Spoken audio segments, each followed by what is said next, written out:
It's time for some hostile therapy.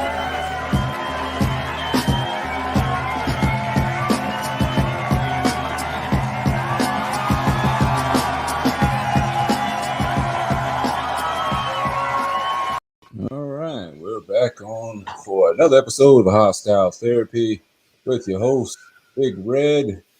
Got Chris Styles in the background, doing everything like only he can do it.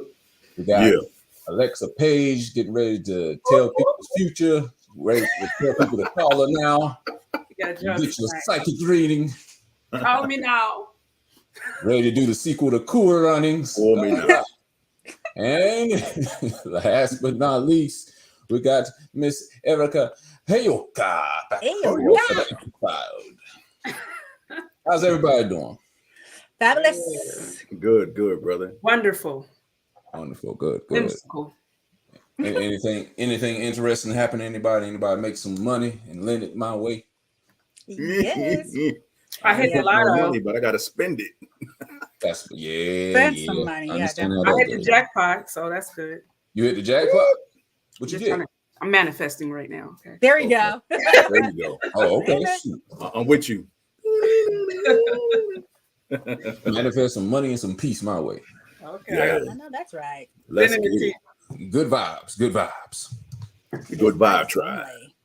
All right, so we're gonna get started. Crazy. It's already got me laughing because I ain't even read the story yet, but we're going to do. I didn't look at the lineup. You didn't get the lineup? No, yeah, I got it. I didn't look. Okay. I'm like, I just wanted to be a surprise today. We'll see. Oh, you want to be surprised? I can do it next time. Improv. I just didn't want to shock people too much with some of the stories that come out because the first story that came out was a bit of a shocker. I'm not sure if I've quite heard a story like this before, but we'll get into it. But the first segment we're going to go into is one. I don't think I've done this with you, Erica, since you've been on here, maybe Chris either. I call it the Ungrateful Graduate. It's where I like to give the award to some of the dumbest stories that have happened, and people get to graduate from the dumb college, and I give them a diploma for it. Right?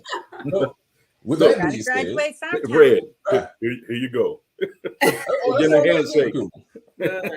Let's go ahead and start the ceremony. Oh, wait a minute. Hold on. We got a white guy that's broken my house. Oh, Lord. Okay, let's give him a hard time because who gave him the CP pass? Let's get this white guy over here. Okay. For anybody who's watching this, with cheese sandwiches. Justin is still broken my house. Oh. Call the police, but they're going to arrest me in the process. You know, he must be cool. No, they don't my picture, man. All right, Here we got he you. is. Scoot in. All right, we got you there. All right, Justin, you're here just in time for our first segment called The Ungrateful Graduate.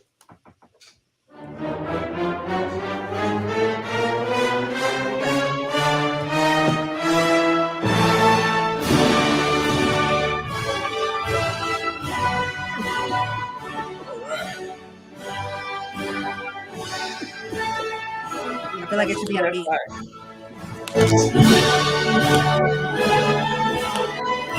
Today's He doesn't have to have it. He has to have it. diploma handmade. Look at it.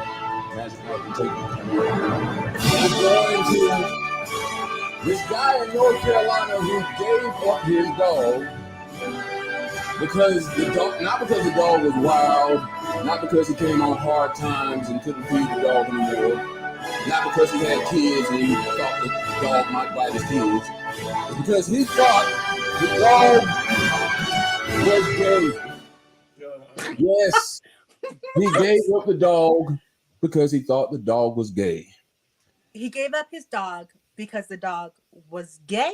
He says the dog was gay, but no, I don't know any evidence that would say the dog is gay.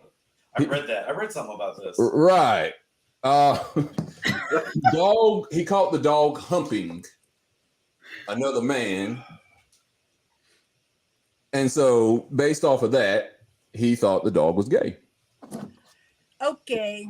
This happened in North Carolina. It was in North Carolina. Look, Sounds about right. He telling on himself. According to the story, the so-called gay dog was given up by his owner over perceived homosexual behavior. And now, I guess there is a happy ending to the story. He has a new home with a LGBTQ friendly owners. North Carolina Steve Nichols tells TMZ as his longtime partner John adopted Fezco. I don't know if that's a straight name or not. Tuesday, after hearing the story about him getting abandoned by his former human parents, all because they caught him humping. Oh, as actually he was humping another male dog. That's what happened.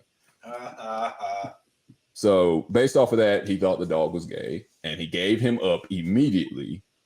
And now he's going to gay human owners. How slow you gotta be? Very slow. And that's why they're going to get this award. This ungrateful graduate dumbass award. The dumbass award. Yeah. I should just call it. Right? Congratulations. It should be just the dumbass award. You know, although they are in a happy, a perceived happy family now that they've adopted this dog. I just hope that anything doesn't really happen to happen within that family. I hope he's safe, because he may just be a top dog and not a bottom dog. That's for real. My dog was like that. My buddy was like that too. He said he might be a top. So they're just. Did you just say that? Oh wow! Did you just say that, Chris? Wait, which one's the right? Which one are you supposed to be? No, wait, because my son's gay and he's the one that the manly one.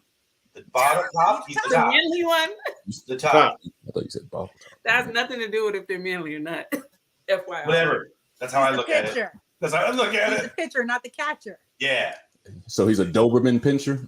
Doberman pitcher? No, pitcher like they. Yeah, I got you. I got you. I ain't saying nothing else because I don't want nobody to dig this up years later. Oh yeah. Oh no, they're probably yeah. When I'm running for vice president. Yeah. I know I'm not gay. I sucked a dick once. I didn't like it, so count me out. I'm Tank? Wait, huh? Never mind. What? A tank over there. All right, no alcohol. This is not an X-rated show. Please help. I'm not gonna get into it on the show. I hope you don't get into it anywhere while you're in here with me. I know, it was a joke. It was a joke. People, it was a joke. It was a joke. Maybe. I don't know. Okay if it wasn't. It is okay if it wasn't. It's okay if it wasn't. Not everybody likes sucking dick. It's okay. I guess not. Oh, man. I'm just gonna look that way. All right. All right. Get censored, y'all. That's enough graduation. We had our ceremony for today. It wasn't me. Oh, but Nick, I brought you an early birthday present. I brought you some peanut butter whiskey. This shit is Peanut butter good. whiskey? Yeah. Peanut It sounds very straight. Does it come with a jelly chaser? But No, it doesn't. To the Misfits, Black Sheep, and Screwballs. It's good. Whiskey with natural flavor. I've never heard of this one before. Peanut butter whiskey. I am very interested in see how this tastes. I would definitely like to see what that tastes like. yes, We're gonna put it right here. That's very interesting. There we go. I'm gonna get me some for the show is over. We're gonna try it. As long as it's not nacho flavored. No, you're not trying it. Bourbon or brandy or something. I'm not gonna be here next Thursday. Look. Whose fault I'll is still that? be here. Whose fault is that? Ooh. Who's picking me up? That's what I need to know. All right. Look, I'm not trying to be a hater, but you out here living your best life, traveling the whole world, and you want to drink the liquor too? That's what it tastes like. Just cheer, Sorry. All right, guys. Let's leave that one first. That's crazy. That is a crazy story. It was hot as hell. Where did you get that story from? Like, what public? That's North Carolina for you. I mean, I would have picked West Virginia to come out, or a Florida story, but not North Carolina. I can definitely see that. Really, no, a lot of older white men are very homophobic in the state of North Carolina. But to dogs, though, yeah. I mean, that's just. I've seen it with my own eye. I had a dog who who liked to hump he liked to hump anything. Like, he liked to do other male dogs. That's what you know what I'm saying? But Mainly, like you were taking score. He Like was establishing dominance. yeah, he was a Boston Terrier, and he was mean, but he would usually try to attack dogs most of the time. But if they were So a he had little a bit short man smaller, complex. yeah, he would try to hump them, and then I'd bring him over to my buddy's house, who's very, very, very deeply religious. He's a very religious man. For Thanksgiving, he's got this little dog named Sammy, and my dog JJ kept trying to get Sammy, and I thought it was funny, and he was getting so uncomfortable and mad about it, dude. He was like, "Can you just take your dog, man?" And put him in the car. I was like, "What, man? Let him finish. Be polite. Tie him up outside." What guest are you?" You know, you got real issues if you are obsessed with the sexuality of animals. Like, Yeah, he didn't want to see his poor Sammy getting juked. you need Jesus, you need the Pope, you need Buddha, you need it all because you got You need real three- issues. 3 bottles of blessed oil, a dip in the Nile River Jordan. Mhm. Some Florida water.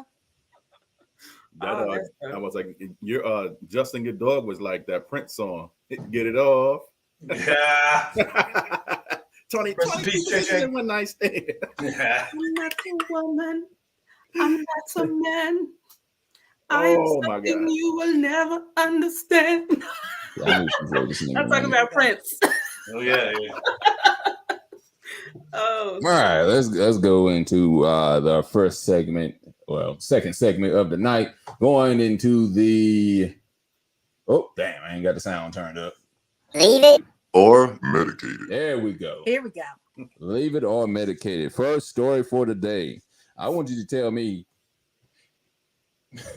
is this right that this man did this? Mike Tyson has created a product called Mike Bites, which is a ear-shaped cannabis-infused edible that is in the shape of not just anyone's ear, is in the shape of the infamous ear he bit off of a famous boxer named Evander Holyfield back in 1997. He's selling it to get money off of. Do you think this is going too far to sell a product, or you think, hey, it's just right? It's people remember it. It's going to be popular because of it. Why not? He's famous because of it. Why not? First, I'm going to go with Erica. Hey, Oka, tell us what you think about it. Do you want to leave it, or do you want to medicate it? I want to medicate it. Medicate it. Gonna medicate it. How do you create a product off of somebody else's pain and not at least try to get them in on it? Where are you at, Evander? Yeah, did he talk to you, Vander, about this at all? Exactly. Did he agree to this? You know what I'm saying? I think the cover of the box should have been like Evander Holyfield's face when because I remember watching that fight. me too. Oh, I need that face. I need that face on the label. Medicated with the label. Okay. All right. Justin, late white man. What you got to say about this? Leave it or medicate it? I guess. Got 30 seconds. All right, you know what? I'm gonna say leave it. I'm gonna go with the assumption that he probably talked to Evander about it, and Evander was cool with it. I feel like Mike Tyson is in a place now where he would run that by Evander, probably. Maybe. I'm not sure, but leave it. Evander's a silent partner. I don't know about that. Maybe you asked him, though. That's what I'm gonna tell myself. That's messed Okay. That's all you got to say on it? Okay. You have a few more seconds. Oh, shit, man. Yeah, pretty much, yeah. I mean, I don't know if I'd buy them. Would you try them? Totally. I'll try. Okay. Chris, do you want to leave this or medicate it? Bro, I'm going high. I'm 50-50 right now because I don't know why he even. You got to pick a side. Ain't no doctors can't say 50-50 is a cancer patient. I'm in between. I don't know whether to treat you or not. They got to do Make something. a decision. All right. I'm going to medicate it because He's going to medicate it. Why? I think my whole reasoning behind that was very traumatic. That was a traumatic situation for a man to have his ear bitten off and then to relive it every day by having products in the store and it's coming off the shelf. and he probably not getting compensated for it, I'll be livid. And now everybody's going to be looking up that piece, and you're going to see people on the street. Oh, yeah, you're the guy that got your ear bit off by Mike Tyson. So, the voice.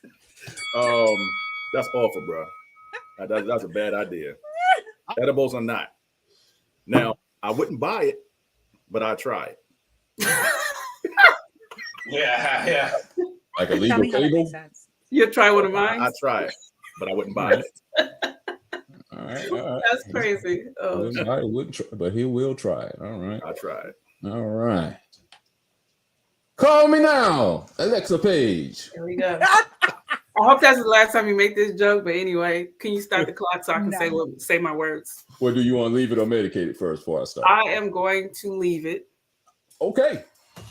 The reason why I'm going to leave it is because I'm going to just make this real quick, okay? This is all I got to say. Just like when people do real stupid stuff and it come and bite them in the ass, it's going to bite them in the ass. Now, if Holyfield, whatever his name, Vander Holyfield, got any common sense, he going to let this train ride out, make millions and millions and millions, and then you go back and you sue his ass for pain and suffering, mental anguish, and everything else, and you get 75% of that check from them little ear bites or whatever the hell he's selling, and then you call it a day, and you make sure everybody know I got the last laugh. All right.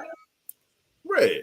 Oh my God, hold on. Let's have a moment and give her a round of applause. She got everything in that 30 seconds. Oh, shit, man. I usually don't. I usually don't. You go, girl. It's that background you got going on. It looks peaceful back there, too. It was right. It was right. You know what's funny, y'all? It's just like, it's almost like how they be in church. They were like, you eat the body of Christ and you eat the cracker, right? Oh my God. Yo, that's crazy, right? It's a similar. You are not going to compare this to communion. I'm sorry. I cannot let you do that. I see what he's trying to say. You see what I'm trying to say, though? I see what he's saying. I don't. Yeah. I don't. All right. Let me say my It's somebody's body. Damn it, Chris. In a food form that they are selling to you or telling you to eat. That's cannibalism. All right. Let me go. I haven't left it or medicated yet. So I actually have changed my mind just based off of kind of what Alexa just said. I was going to medicate, but I think I'm going to leave it. Yo, I thought about it. I was like, this was a horrible situation in 1997 that I don't know how you could damage somebody's reputation as worse as you did Mike Tyson being the baddest man on the planet, but that did. But this man has changed his life to a 360 and he's turned a negative into a positive. I hope he did talk to Evander. You know, him and Evander are very good friends now. So I'm going to say he probably did. But I also hope he's making money off of this too as well. Yeah, I think both of them are. That's why I said I believe it. I'm pretty sure he talked to Evander. All right. Anybody else want to say anything about that before we move on? I mean, if they friends, I'm sure he did talk to Evander about it. And as he should, at least have a conversation. Make money for the But yeah. Make money for the black man. You know what it reminds me of? If it was, then it should definitely, there should be an homage. I think the label should have, Evander Holyfield's face when he was so pissed. I remember that moment and just like looking at his face, like he was he was and jumping up and down. Yeah, he was so mad. Like I think they should have just let him at Mike. Pick him up and slam him in the ring. What? Trying to WWF. It reminds me of, if anybody's watched Basketball Wives, probably you guys. I don't know if you have. No. Eric, have you watched Okay, anyway, Basketball Wives. A couple times. It reminds me of this episode where Evelyn, what is her name, Lazada, whatever. What's dude's ex-wife. We don't watch Evelyn, the show. the one he headbutted. You talking about Chad Johnson, ex-wife? Yeah. Evelyn. Okay, so when she was talking to Tammy. And basically it came up that she had slept with her ex back when they were married. Yeah. So, they're all supposed to be friends. And it comes up at a dinner. And, she gets pissed off and she gets up and she says, you was a non-mother effing factor. Basically trying to let her know, like, I didn't do it to get at you. I did it because I just did it. Like, she didn't think about her. Right. That statement blew up, and then now you got shirts and everything. You're a non-mother effing factor, mugs, all this kind of stuff, and you open up a shop where people are buying stuff, and then Tammy's like, "Is this bitch serious? So you're gonna apologize to me and then go open up a line of products, a merch, saying that same quote?" Right. That's just like, yeah, she's divorced from the dude, he's divorced from Chad, but the point is that was a hurtful time of her life, and like, why are you sitting up here putting it on a damn t-shirt? So I don't know. I just feel like pain and suffering. Bitch. Great marketing. Well, let me pose this question then, because this one just popped up in my head just a second ago, and I had to think about it. And what if you turn the situation around, and instead of Evander Holyfield, he bit a woman instead, and he did the same thing? You always trying to make things about men and between men and women. Why would in the ring? Why not? Okay. Okay. I'm just saying though, when we look at I'm just saying on my end, I just left it as it is, and I'm like, okay, he turned a negative to a positive. Would it be the same way if it was a woman though? Would I say the same thing? There would be women's marches. I would be against it. But they were in the ring. Why would man and woman be in the ring at the same time? Let's talk about marketing and strategy and all that.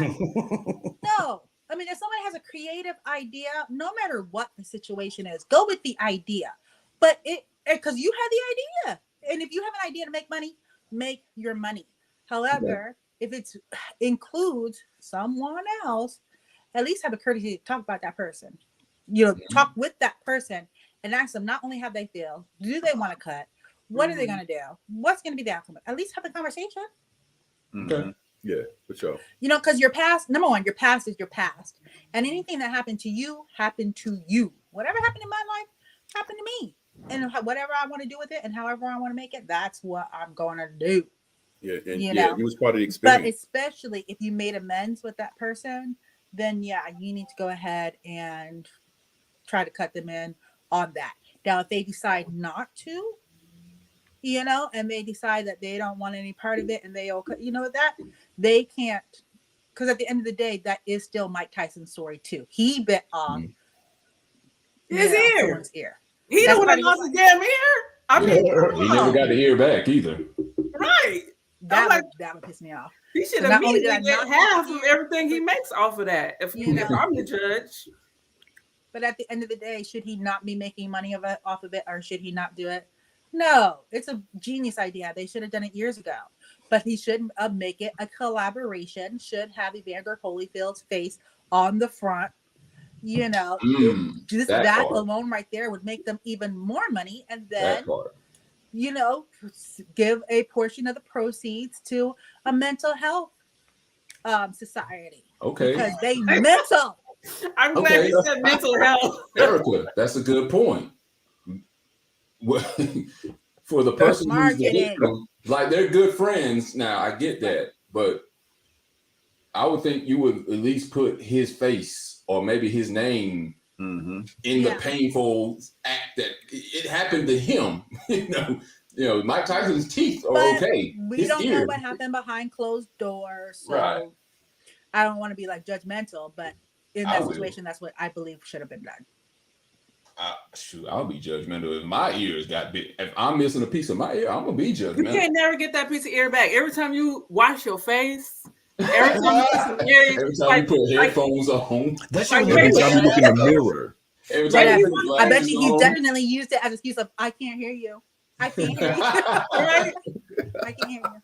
What if you want to get the top pierced? It ain't even there. It's just so many different. It's so many different levels. Your girl can't even nibble on your ear no more. Right? Nibble on your ear, get into the boob, and you ain't even got nothing there. It's all sensitive now. Okay. It's like you go in the area hurt. I still lick that nub. I don't give a fuck. I licked the nub. Still talking about ears? I still licked the nub. I can't do it no more. What in the world? Where y'all going at with this show? This is a PG show. Okay. It's just a body part. This is a PG show. It was real bad. All right, let's go to the next story. Or All right, WNBA star Brittany Griner. She got arrested a few weeks back. She got arrested in Russia for, I think, having cannabis oil, Hashish. or cartridges of a vape pen with, I think, cannabis goes in it, whatever. But she had vape pen cartridges, which is illegal in Russia. She was traveling there, I guess, doing some basketball games or promotion for the WNBA, and she got detained, and she's been held there ever since. And it seems like we're at a standstill whether they're going to release her or In May. yeah, that's what I heard. She's possibly going to get released in May. I guess the question is, do you think they are doing enough for her? And if you don't think they're doing enough for her, what do you think they should do? So, or do you think she gets what she deserves? So with that being said, are you going to leave it as is, or are you going to medicate it? Alexa, I will go with you first on this. Do you want to leave the situation as is, or do you want to medicate it? Still 30 seconds, right? Yeah, 30 seconds. Because oh my gosh. Okay. You'll get to come back eventually, but yeah. Medicated. Medicate. You know damn well these people's ruthless as hell. And the only thing they did was they caught themselves a good pawn just to keep in the back pocket. The only reason why they pushed the date out is because they're trying to see what we gonna do. And if we make the wrong move, that girl will be sacrificed. Make no mistake. So all I'm saying is, if we really want to save her life, or if she's gonna go down as a political martyr, the United States need to do something, because letting her stay there till May, that's not an option. Okay. All right. Erica, do you want to leave this or medicate it? Leave it. She's gonna leave it as is. Tell us why. We had a whole show dedicated to what happens to Americans when you go overseas, and you know what you run the risk of, especially with drugs, on how they will put you in prison. This is not new. This has nothing to do with the war on Russia. We had a whole TV show dedicated to it. If you are American in another country and you break the rules, this is a chance that you run. This is a story of her life. How it will happen and how it will end, I don't know. But this is not new. This is not a new situation. Okay. Chris, Locked up abroad. you want to I leave it or watched medicate it? that too. And ID channel, the first 48 and all that. But yeah, I definitely do agree with you. You want to leave it or Erica, medicate it? I'm going to leave it. He's going to leave it. Tell And us one why. of the reasons why I'm just saying she's going to leave it is absolutely true. As Americans, we get caught up in what happens here and what we do. Don't do the research or forget how other countries operate when it comes to laws and drugs and things like that, illegal things. Although it does happen in the streets, you're an American, and 9 times out of 10 you're targeted. And although she did play in Russia for a team there, a law was broken, and she just happened to get caught up at the wrong time. Okay. I feel for her and her family. All right, Justin, my alabaster amigo. All right. I'm gonna say medicated, because she was walking around with a couple shit for personal use. It wasn't like she was moving weight or anything. How many people do you think Russians is locking up for hashish for oil? None. I want to see how many people get locked up for multiple months for a couple self-use cartridges. And it was because of the fact that she was American and that they were trying to make a point. You were like, see, America's been trying to get in there to see her and check on her and stuff and her well-being, and they've been denying her access. So yes, she broke the law. You shouldn't break the law, whatever. But ain't nobody getting locked up for months for a couple vape cartridges. Come on now. Yeah, you're right. All right. Well, I'm going to have to leave it. Again, this is a different country. We do different things than other countries. Hell, within state to state, we do different things. Some states you can carry a gun in public. Some states you can't, and you'll get arrested for it. Over there, you got to know the laws. You can't. We're in the middle of a war between Russia and Ukraine. You have to really be careful what you do, because it's going to come back and look bad on us, because America doesn't have good standing with Russia as is right now. Well, dolo from state to state. Right. That's around somewhere. Country to country. She's a pawn in the back pocket. That's all it is. She's a pawn. I can believe that's true as well. But if that's the case, you even more so reason to watch what you do. Yep. She probably been doing that for years, to be honest. Exactly. But the thing is just that they saw when they realized who she was. That's when they snatched her up. They needed a pawn. I don't think you're wrong on that. But if that's the case, watch your back even more so. Right. Like the law, I don't think the law changed, but maybe once she came over, because she's a famous American WNBA player, they probably looked at her harder, like I was going to say Jussie Smollett, but that's probably a poor choice. But as a celebrity, they're going to look at you harder because you're in the limelight more. And yeah, I do believe she could have been used as a pawn, but that should have gave her more credence to look, both sides of her neck to see if something was going to happen to her. So and you know what's amazing? Oil, though. It's weed oil. Different country, though. Different country, it's different okay law. over here. But I will say this. Why is that relevant? It's relevant because it's like, damn well this is another country with their own laws. And this is why people don't like Americans. They're abusing their law, though. That was like a couple little cartridges, man. So what? That's their but kids can drink the excuse. Their rules. Kids can drink a cup of pure vodka for dinner. I guarantee you, they're not charging everybody else like that. Rules on your house.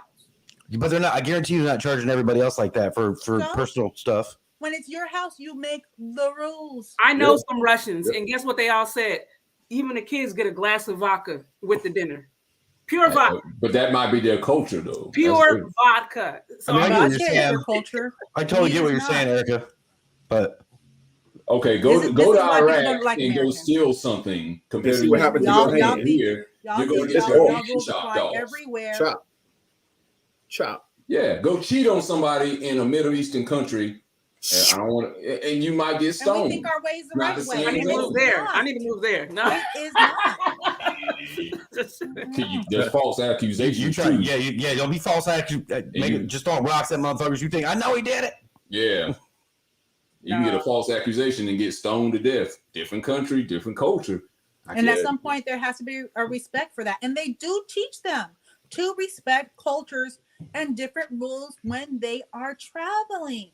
That is mandatory. They actually have mandatory classes for that. So she was not ignorant. Right. You got caught. You know that we are on the brink of war, or at least, you should have. You know what I'm saying? That should, because I'm guarantee you that was in, part of the actual class that they do. They do this across all industries. Mm-hmm. They tell you what's going on in that country and to be careful. You chose to still take your chances. So yeah, it is unfortunate. And yeah, I'm sure they're definitely using her as a pawn. But at the end of the day, she put herself in that situation. At what point in time do we start actually talking about self-accountability in our culture when it comes to other people's, cultures and religions and whole ass countries? Like, chill out. It's their house, their rules. They ain't doing nothing wrong. She did something wrong by making a dumb move. Not a wrong move, a dumb move. Yeah. It was dumb. You're right. And another thing too, don't forget, it's stupid to us. But when we go to travel, we are going to have a certain amount of ounces of this liquid or this and that and the third. Any more than that, you got to throw it away. Mm-hmm. And you know how we like our products. Exactly. I've been made to throw away a whole bottle of lotion one time or another. Hair stuff or whatever that was. So I learned from that lesson when I get there. And when you take the chances. Yeah, rather than miss the flight or not go, leave that shit there. Or even if you knew, like, look, I ain't going to carry it on me. Let me throw this away. I can get that back home. It's only, I don't know. It could be 24, 48-hour flight. I don't know. But I'm just saying that, like, if you can't wait that long. That people have. If you can't wait that long. To me, that's childish behavior. You're entitled and you're childish. There you go. That's the word I'm looking for. Entitled. Privileged behavior that we have. Yeah. I ain't gonna lie. I'm entitled as a mother effer then, because when I had to travel for work, especially when I had to travel like every week almost, way back when I, was working in the cruise industry. I got to the point where I was so tired of arguing with these damn folks. I literally walk with flip-flops, sweats, a hoodie, and my On the bag job? my bag barely had nothing in it because I got so pissed off. Because if they having a bad day, they're gonna sit there and the ounces, the this, the that, and guess what? I just brought that expensive stuff right up in Alaska, even though it was hella 3 times more expensive than back home. I said, look, I'll buy everything again. I just want my damn piece. Let me get through this freaking line and let me just get on the plane because I probably already hung over from kicking it the night before. So I'm just like, let me get through the damn line because I just want to get back to work. And that's it. Like, it's irritating. Yeah. Irritating. Nitpicking for little shit all the time. I can't stand that. I would have taught her how to get that shit in there like slick like. Look, some airports, it ain't no slick with it. They Ain't go no Right. with it. and they hope you leave it. And they Sometimes will they hope cavity you leave search it. you. And guess what I do when I leave something? No, I'd have it on me. Right I out. just have it mixed with the No, you're tobacco not taking vapes it and home. shit. They will cavity search Yeah, you. They that's have the fine. right to do that. Yeah, no, I'll have it. I'm not gonna have it in any cavities. Freaking, I'm gonna have it out. But Have it in the cavities. Yeah. it's gonna be mixed in with the regular tobacco vaping. You know what I'm saying? Holler at me when you get out, Brittany. I'll show you how to move some stuff. Yo, but you know what's amazing too? One time, real quick, this is within the last 2 months. I went to this club. I ain't never seen a thorough search like this ever in my life. I had my hat on and all that stuff like that. Yo, they took the hat off, looked inside, put their hands and rubbed around it. They did everything that they could in your belt line, everywhere that something could be. They checked it before you went into that club. I was like, wow. I'm Razor impressed. blades, man. Because people take blades and different stuff, Yeah. So I was thoroughly impressed. Like I would come back there again because I would feel safe going up in there. I was gonna say, I bet you feel safe. Yeah, I felt unsafe because I had to leave all my shit in the truck. No, that's what these is for. Yeah. I pour everything out though. I think you just gotta be careful, man. Because I mean, Right. we're talking about us going through customs just to go through another state, and how much liquid or whatever you can have just to go state to state. Look how much they care for just that little bit, and we're talking about something that's not legal in their country. Mm-hmm. Look how much they care about that, and they're taking our lotions and throwing it away. I need that lotion. Yeah, man. Oh no, I used to have some expensive products. I ain't gonna lie. I was in cosmetics, so my homegirls used to hook me up. When they would make me throw some away, I could see some of them damn TSA people eyeballing my stuff. Yeah. I would take my time and empty everything in the garbage, squirt it right out. Oh no, you won't be taking this home, sweetheart. It's going right in the garbage can. Squirt it all out. Spray it out, cut it open, pour it out. You're not about to get my shit. You just gotta bring the travel size of shit. You're not getting my stuff. You think I would throw this away and walk away so you can get it back? No. All right. Let's leave that one. Kristen went somewhere, but all right. Next and last, leave it or medicated. Leave it or medicated. All right. This is about Leah Thomas, the trans lady who swam in the 500-yard freestyle, and she won a national title. And there was an uproar because people are saying that she shouldn't even been in the race because they do not consider her a true woman. And they're saying that she is taking spots away from what the term is deemed cisgender women. I guess the leave it or medicated question would be, do you agree that she should be able to race against cisgender women? Or do you think something else should be done? She should be racing against men if you deem her a man. So I will go with Chris's back. Chris, I'm gonna go with you first on that one. All right. Do you want to leave this situation as is? Do you think she should be able to race against them because she considers herself a woman? Or do you think you should medicate it? You want to change it and tell us how you would change it? What do you want to do? I'm going to say medicated because, honestly, I don't care. They should have their own league. it's probably gonna take 2 months to build it and put it together. But it doesn't matter how much hormones and things that people are going to take.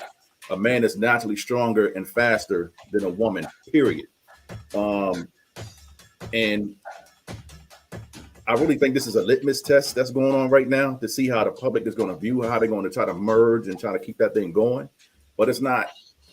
I don't agree with it. Something should definitely happen, and I'll talk about that after everybody has their 30 seconds of fame. Okay. Justin, leave it or medicate it? Medicate it. All right, tell us why. Because she's damn 6'4". She's bigger than everybody. She's still okay. She could be a woman in the eyes of the law and everywhere else. That's fine.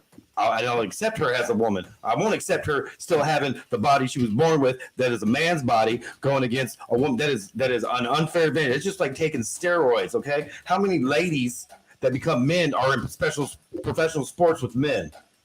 Huh? None. The only one is in the Winter Olympics where they do that shit because anybody can do it, but that's it. Weightlifting. Oh, weightlifting, yeah. I was talking about when they with on the ice, that's a shuffleboard. They take the little Swifter, Yeah, little Swifter mop, Curling? yeah, curling. I'm curling. You know what you're talking about. I feel like I could win some of that too, man. I mean, it doesn't look too hard, but no, it's unfair. Where do you even go to for curling practices? All right, all right, Erica, do you want to leave it or medicate it? Medicate it. She wants to medicate it. Tell us why. At the end of the day, everybody has the right to be what they want to be. You want to be a woman? Be a woman. I love it. Okay. But I do not have to like it. And there are certain situations where, especially in sports, where being transgendered and imposing that on others does, violate their rights as well. The fact that there is there is a dressing room where they still have to see, her original body parts. All right. No, all right. Almost last. Alexa, what do you want to say about this? You want to leave it or medicate it? Definitely medicate it. She wants to medicate it, so tell us why. It's not right. I experienced that shit firsthand. I got put in a room with somebody who identified as a woman, but I was so fucking uncomfortable because at the end of the day, I know what the hell. Come on now. So I don't think it's right. Yeah, it's not cool. And yeah, you are naturally stronger. We just built differently. And until they can do something to take that down to level 0, then they should not be competing. It's just unfair. All right. Okay. Did anyone leave it? Did anyone leave it so far? No. I don't think anybody did. No one left it. Okay. Medicated. Okay. I guess I will agree with the consensus on this. I will medicate it. Basically, a lot for the reasons y'all have said. Now, she is not going in as the way she was born as all the way completely. She is taking hormone blockers. But as I found out, the hormone blockers do reduce some of her muscle mass, but not enough to the point where it puts her on a female's level. And if they would reduce it all the way to put her on the average female's level, then I would say leave her in there, besides some other little reasons. She has some things called legacy traits, where regardless if she takes these hormone blockers, she's going to retain some things. She's going to retain denser bone mass. She's going to retain larger lung capacity, which is going to make her available to be able to swim longer and hold her breath longer periods, to be able to go further distances. And these things really matter. Yes, there are some things she's going to lose some muscle because she's, like I said, she's going to take hormone blockers and she's going to take estrogen to kind of change her a little bit more into the average female. I want to say average female because there are some females that have a little bit higher testosterone availability than other females. Now, with that being said, with her, that we have men that have, let's say, regular testosterone. They have their own abilities. They're average guys that can't beat a WNBA player, right? But we're also talking about, there you go, Justin. We're talking about basketball players at the highest level, right? That's what we're talking about. Versus, I'm saying like a guy that just, I don't know, works Two at a average people. factory, Yeah. or works at truck driving, whatever. He doesn't work out or anything. He's not trained to be an athlete. So yes, there are females that can beat men in basketball and swimming, fighting as well. We probably seen it in high school, and a girl probably whipped the guys behind or whatever. So it's not like we're saying every guy is going to be better than the female, but we're talking about guys who are training at the highest level of sports physically. Can women overtake them? And I would say on the norm, no. I think there is a huge discrepancy if you're talking about the best male athletes in swimming versus the best female athletes in swimming. There's going to be a huge gap. It was the scores and the times. Of course, the hormone blockers is supposed to reduce that a little bit, but I don't think it reduces enough to where if there were female trans athletes, at the end of the day, they're taking drugs to get to where they want to be. Let's just be real straight with it. They're taking drugs, hormone blockers, or all that. You are taking a performance enhancer, okay? And at the end of the day, he still got a print, and that's a big print. Mm-hmm. Okay, it's there. Okay. Oh, he still got twig and berries. I didn't know what you were talking about. I got you. They're still there. Twig and berries. I just automatically assumed that the stipulations were, that I think that He there got a should tuck. be parameters, and that because this is beyond like the right of being a woman. This is beyond that.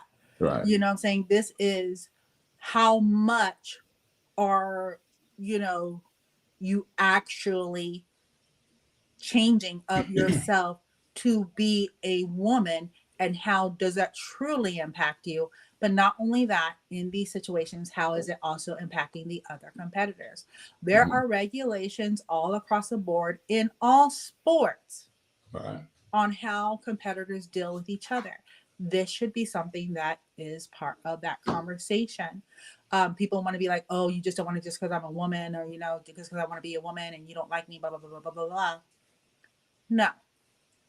There's just some realities that truly have to be considered, because at the end of the day, we wouldn't put him or her in a boxing ring with a woman, not at this point in time, right? Well, they did have one of those. They have an MMA. Yeah, that's what made me think of that.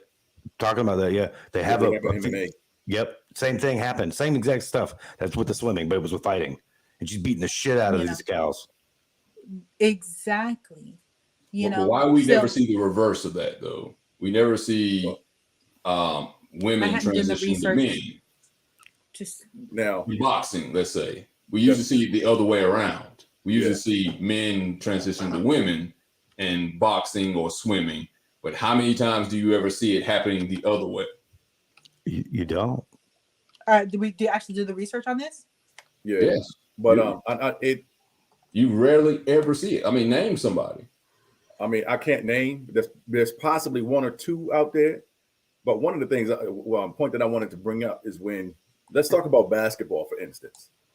Could you imagine a female who wanted to who says that she's a male, and she trying to back down a dude in the paint, and she got curves and bang bumping on him, like or vice versa.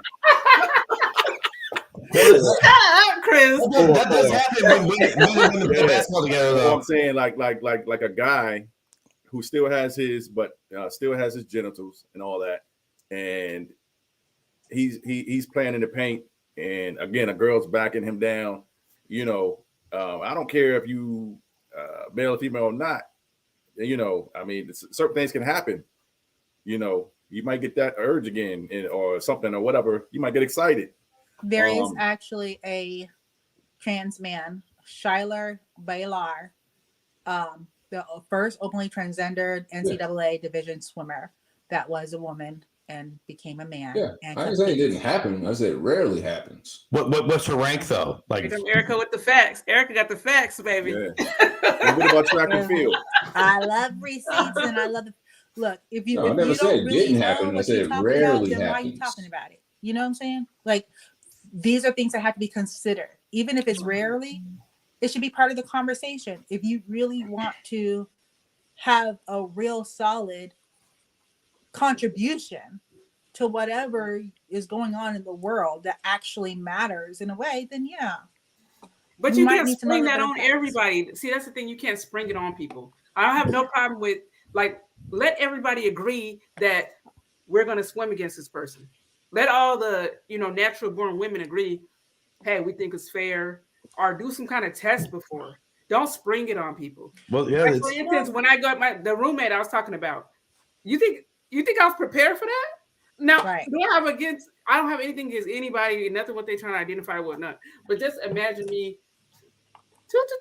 coming to the room with my little bags and my little shit, coming back to work. Hey. And then I see my roommate come in there. Oh shit, this looks good, like a palace in this motherfucker. And I'm just like, I said, you in the wrong room. No, this is my room, girl. I see you looking good up in here. I said, oh, hell to the no. Because you rushing to get dressed and undressed, it's like you're just not comfortable. Mm-hmm. I'm not used to it. So I was just like, I called my hotel manager and everything. I'm like, is there a mistake? No, all the rooms got taken up, and and I'm just thinking to myself, like, now I gotta sit up here and pretend like I'm comfortable when I'm not. This motherfucker done got here first. Now I got the top bunk and not the bottom. So I gotta just like, girl, why are you so extra? No, because it's extra? like, You no, don't I'm even not talking extra. about actually. I'm talking about Yeah. We were just not like in sports as far as like records and making money and all that kind of. No, I'm just saying. No, but that's real. That's real. That is real. That is real. Being forced in a situation with somebody that you don't have nothing against them identifying, but don't force me to be a part of it. It's your roommate now, girl. Better get used to it. So what's the solution to it then? Because some Like people I have said that maybe they should just create a third I think so. I think just a trans division. They I don't think there's 4 trans people. I don't even think they get enough people to make a swim meet. It'd just be her, maybe like one other person. I just did it to support you, girl. About the WNBA. But Erica, the reason why it won't happen, I don't know if there's enough money generated right now. That's probably true. I'm not watching it. There's not enough separate stadiums. Everything is so time-based. Schedules and all that stuff they have way in advance. It's possible.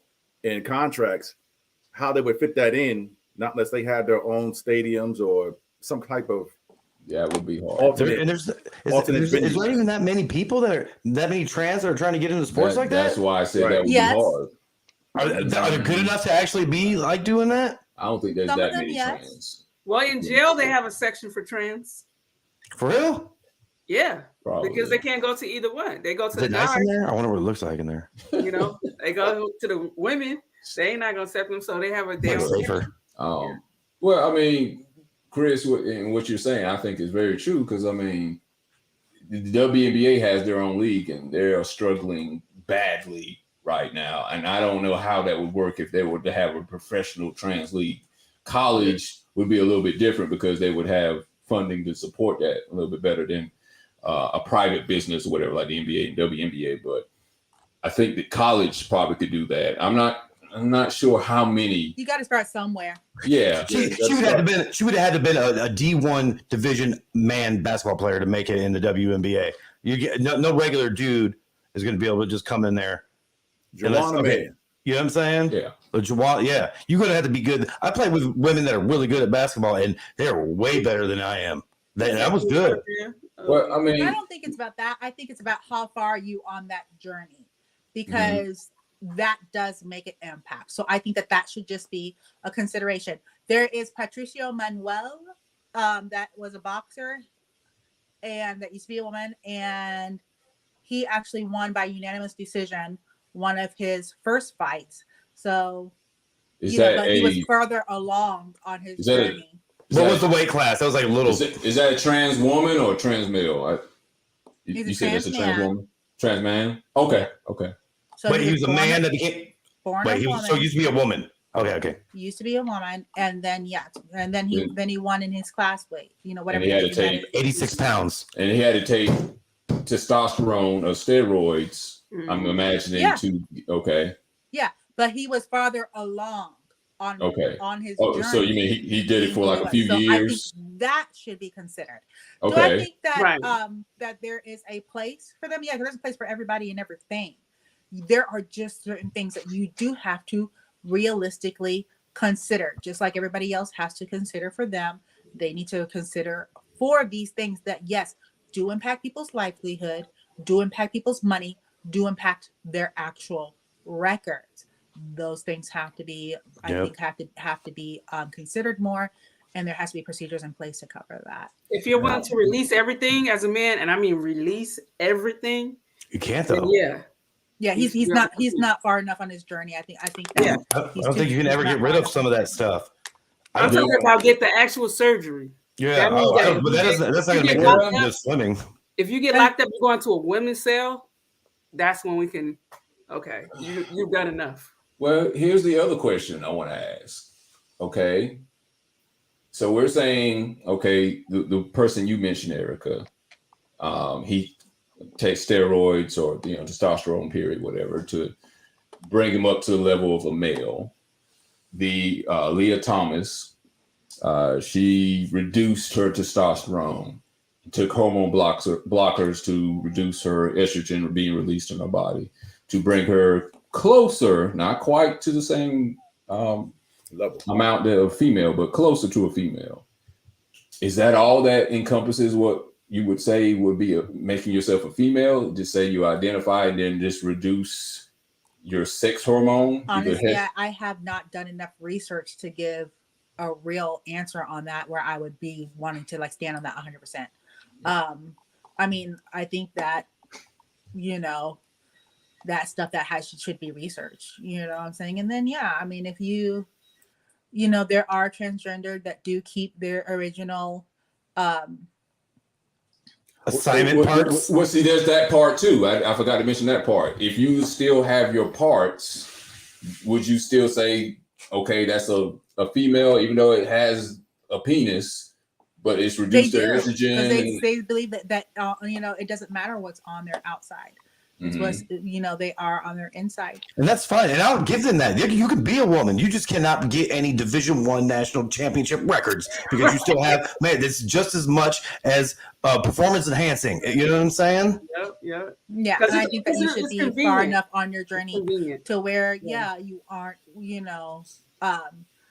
because at the end of the day, these women work really hard to get where they are, and it's hard being a woman out here because y'all take so much junk from us and so now we got men taking our womanhood too and beating us.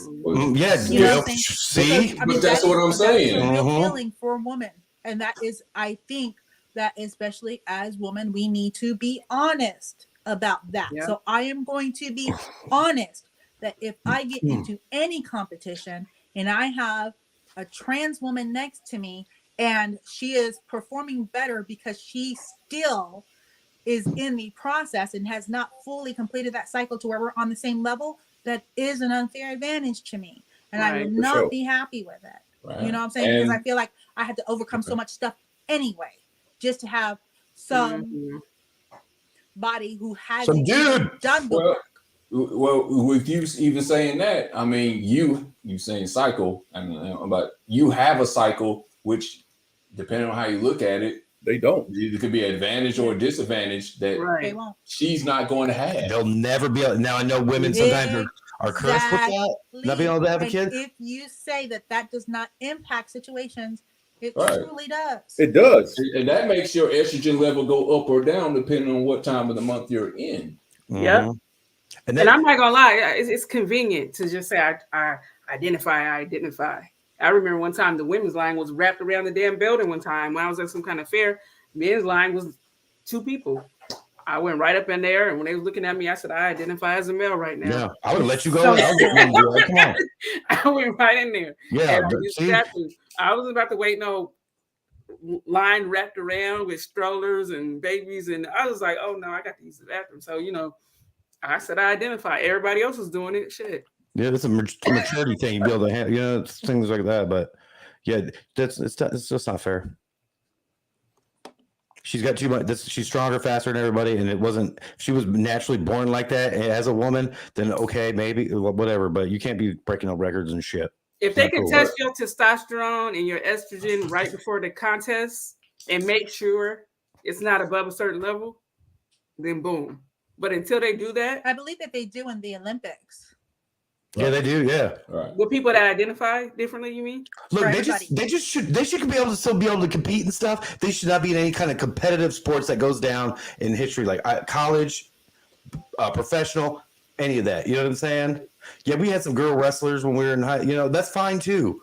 You know what I mean? Everybody, but once you become like record breaking and making money off of it, fuck Yeah, that. because again, Pro wrestlers. I'm just thinking too that You used to love wrestling with them, huh? Yeah, yeah. Come here, girl. You in my weight class. I'm little too. Come on. Oh, snap. I was just thinking like Ice Cube had the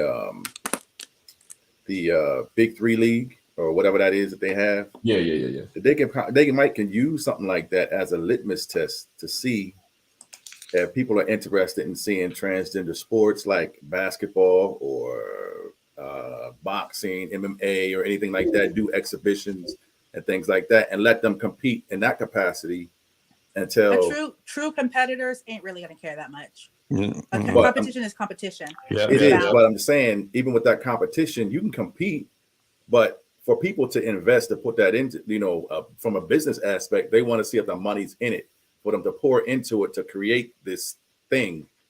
And if it's not, it's just going to be, on small levels, or they're going to use diversity and inclusiveness and different things of that nature to pour those things together or try to make those lines blur, Right. so that they can compete and feel like, I'm competing on my level or whatever that is that they haven't. I feel like a woman, I want to compete in the women's divisions and things that, or guys or women, guys. So I'm going to keep an eye out on this though, to see how this develops for sure. And sure they can do it if the other opponent or whatever, whatever it have you is okay with it, but they should not be able to have any records or make any money off of it and be acknowledged as the champion or the best in that, because you got something that everybody else don't got. Well, in the Tokyo Olympics that happened, I think 2020, I was going to mention this. There were two sprinters, 18-year-old sprinters, Christine Mboma and Beatrice Massalingi. I hope I'm saying the name right. They were banned from competing in the 400-meter sprinters race, right? They used to be dudes and they became women? No, they were straight up women. They were what you would call cisgender women. They were born as women. But they had naturally high testosterone. Okay, kind of what God does. Well, I guess, yeah, you could look at it that way. They had naturally high testosterone, but they weren't able to compete. They were asked to take, what am I thinking about? I can't even think of the word right now. They were asked to take birth control. Birth control. Yeah, they were asked to take birth control to lower their estrogen. They didn't want to take it because they didn't want the side effects that could come with it. Right. So they were able to compete into it. But So if they we're doing that to women, hello. Say that again. What'd you say? So if we're doing that to cisgendered women, then yeah, we need to be doing that to transgender women as well. Well, that's the point I'm about to come to. There's a level that they have to be under for cisgender women that they test to see if you have higher than normal testosterone, right? And I'll see if I can look it up in a minute. I had it in my head. I think it's like at 5 MBDLs. That's where it's supposed to be at for women. That's the limit. And then I think it's 10 MBDLs for men. That's the lowest it's supposed to go for guys who are trying to be trans women. Mm-hmm. But as you see, it's still off by 5. Yeah. Right. So Yeah. if that's the lowest that they have to be, if they want to compete against women, you would think it would be a little bit lower. Like, I don't know if there's something else, some other physiological difference that they can't go to 5, but this is what my understanding from them. Like, if it's 5 is the limit for women, that's the highest they can go for testosterone. And that's interesting. and 10 as far as testosterone. That's the limit that they can be. They're okay as long as you stay at 10. You're good if you're a trans woman. Wow. So there's a big difference between That's a big gap. Yeah. It's like when you're racing and somebody being, losing by 0.1 of a second, then 5, point whatever, it's a big gap in difference when you're racing. Mm-hmm. So, wow, that's interesting. I want to, I really want to see how they manage how to work this out, because this is something, bro. So the swimmer person, they weren't a cisgender. That means you're born like that. Is that like was hermaphrodite the old term for that? No. Hermaphrodite is somebody who has testes and ovaries. They're born with both. Okay. So these like the track ladies. Intersex. Okay, so the track ladies were cisgenders. They were cisgender, yes. Okay, and that means they were born with they were born naturally as women without changing anything. Okay. Yeah. Okay. But they just had high levels of testosterone because whatever reason, I don't know. So whatever, something. They're from Africa. Yeah. Yeah. They're probably like the elk and shit they be eating or whatever. The elk. Okay. Or the gazelle, not elk. Oh, gazelle. You're gonna get all kind of hate mail for that comment, buddy. Yeah. I meant elk. I know that it's a good protein. Like it's really good for you. That's what I'm trying to say. Maybe that, you know what I'm saying? Maybe they ate something like that, like high. Whatever. I never had elk, so don't turn this into something. You should have never said elk. I don't know my animals all the time. Okay, I'm sorry. You're gonna get hate mail from elk now. Hey, bitch, do we look like those little bitch ass gazelle? We're elk. I tried everything. I ain't gonna lie. I tried every kind of meat, but I wouldn't try bear. If you was in Alaska, you would try it. No, I wouldn't. I seen Monsters Inside Me. I see like 3 episodes of Monsters Inside Me, and it had something to do with people eating bear. I know it's the trichinosis or whatever. I don't care. I'm not eating it.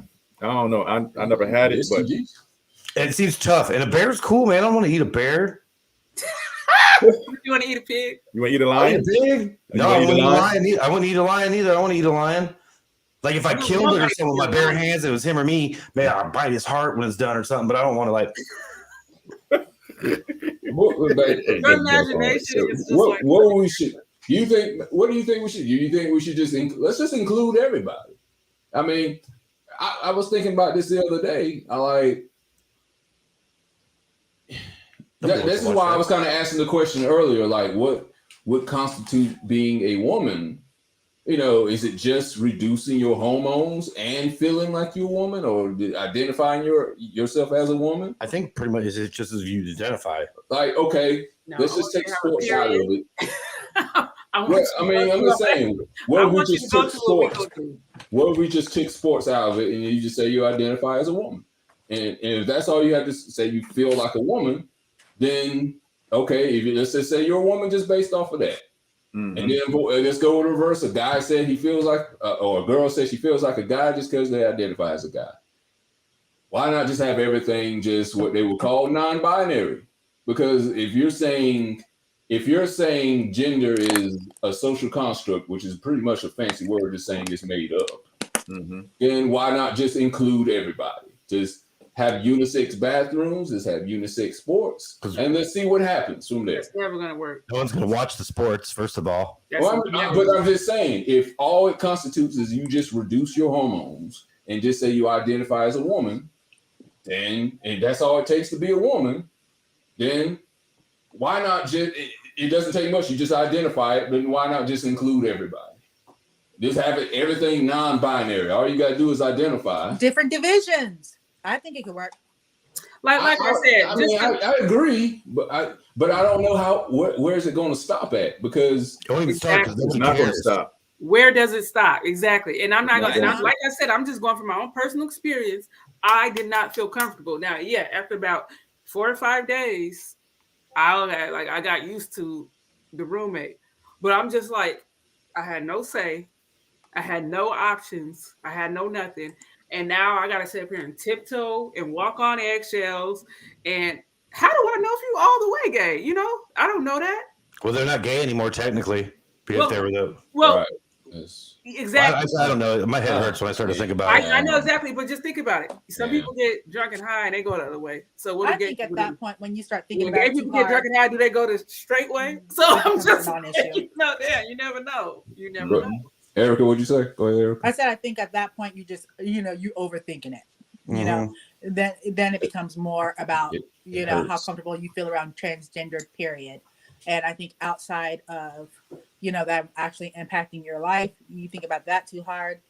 Yeah, it doesn't impact my life. So I wouldn't even spend time talking. Like, I don't think they should win records and get acknowledgments for things if they have unfair advantages. And I'm not going to sit there and I don't care either one way or the other because it doesn't affect my life or my daily activity or whatever. I'm not in the mental health field and talking to them and trying to make them feel bad. I don't care. That's what you want to be. That's what you want to be. I don't have kids that are like that. I can relate to people that do, but it ain't got nothing to do with it. I got shit to do. I don't give a fuck. You know what I'm saying? Okay. So let me play devil's advocate right quick, because people who are defending trans rights are saying, okay, you're saying trans women have an unfair advantage. What about Michael Phelps? They're saying Michael Phelps has double the lung capacity that most of the athletic swimmers have. Well, that's just like the testosterone. Well, I'm just saying though, should he be banned? No. They're saying should he be banned because he has that advantage over most male athletes. He lost two. Natural. Yeah, that's natural. He won some, he lost some. Fucking that some people he got the luck of the draw. Have you seen his face and his ears? Yeah, he looks like he's got a touch of the downs. I'm pretty sure. Was it? So he was born with polydactyl, like webbed feet, right? I think he was. Right? No, it's like I just called it. Some people are genetically dispositioned towards certain Are things. you for real? He was born with webbed feet. Yeah, he was. No, I'm serious. Kevin Costner's his dad from Waterworld. I'm serious. Speechless. I'm serious. I'm not even joking. No, I saw that. And the lung capacity. Yeah. That's how he was born. He didn't go and, you know what I mean? Identify as a fish. Well, go swim with other fishes then. No. He didn't go mate with the dolphins and stuff like that. So, man. But do you think that should be a thing? Because that's their argument. That's a new argument I've heard. That's zero. Nope. Right. Nope.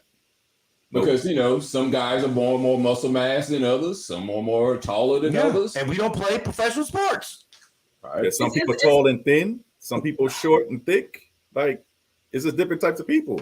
Yeah. It's not about devil's advocate. I just want to hear y'all's opinion on it. That's all. It's when they get an unfair advantage. That's all it is. Nobody cares about comfort. I mean, I'm a dancer. I danced since I was 10 years old. Half of my friends were gay males. So I've always been comfortable around them. Some of them do drag, some of them don't. But my thing is, when you identify as a woman and I'm not told, it's like those kind of things. That's shocking. Yeah. I'm up here coming to my room, like ready to go back to work, turn up, broke as hell, ready to make some more money. I come up in here and now I got to rearrange my whole mind because now I'm on a damn top bunk with this dude at the bottom. And it's like, it would be different if he wore makeup and stuff. He didn't even wear makeup, didn't wear no weave. He just identified as a woman and that's it. Only thing he did was wear the clothes. I didn't feel comfortable. Yeah, I just didn't feel comfortable. I'm sorry. Even though I have a ton of, like I said, I grew up with gay friends. It's not about me being around somebody that's from the LGBTQ community. Yeah, it's about the fact that you are in my room saying you're a woman, and to me, you're not really acting like a woman.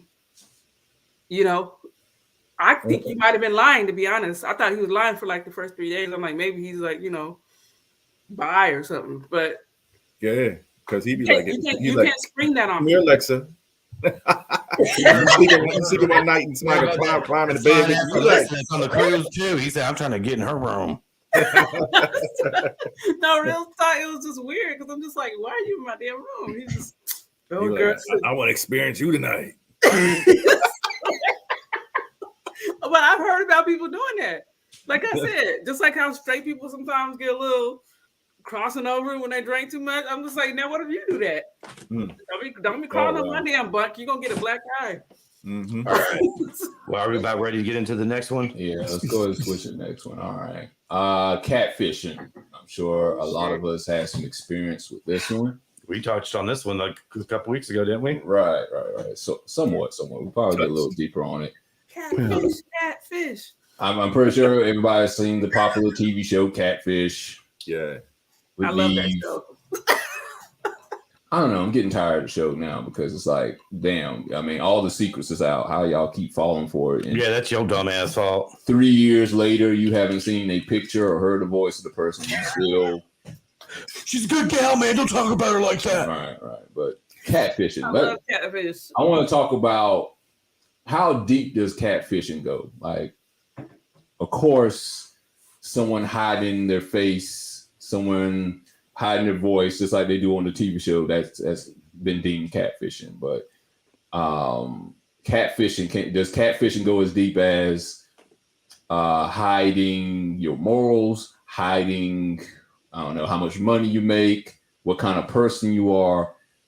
Does catfishing include having too much makeup on, or now we got guys nowadays. I think I posted the video to y'all. I might have posted the one where there's guys now putting glued on wigs and dreadlocks and stuff now. And how far does catfishing go? Is that considered catfishing, or is that just making yourself look good?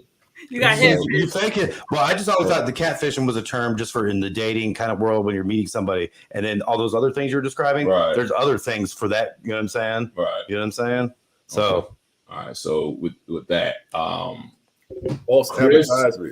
Chris, I'm gonna let you go first. Now we're gonna get 2 minutes on this one, so I'm gonna let you speak your mind on this.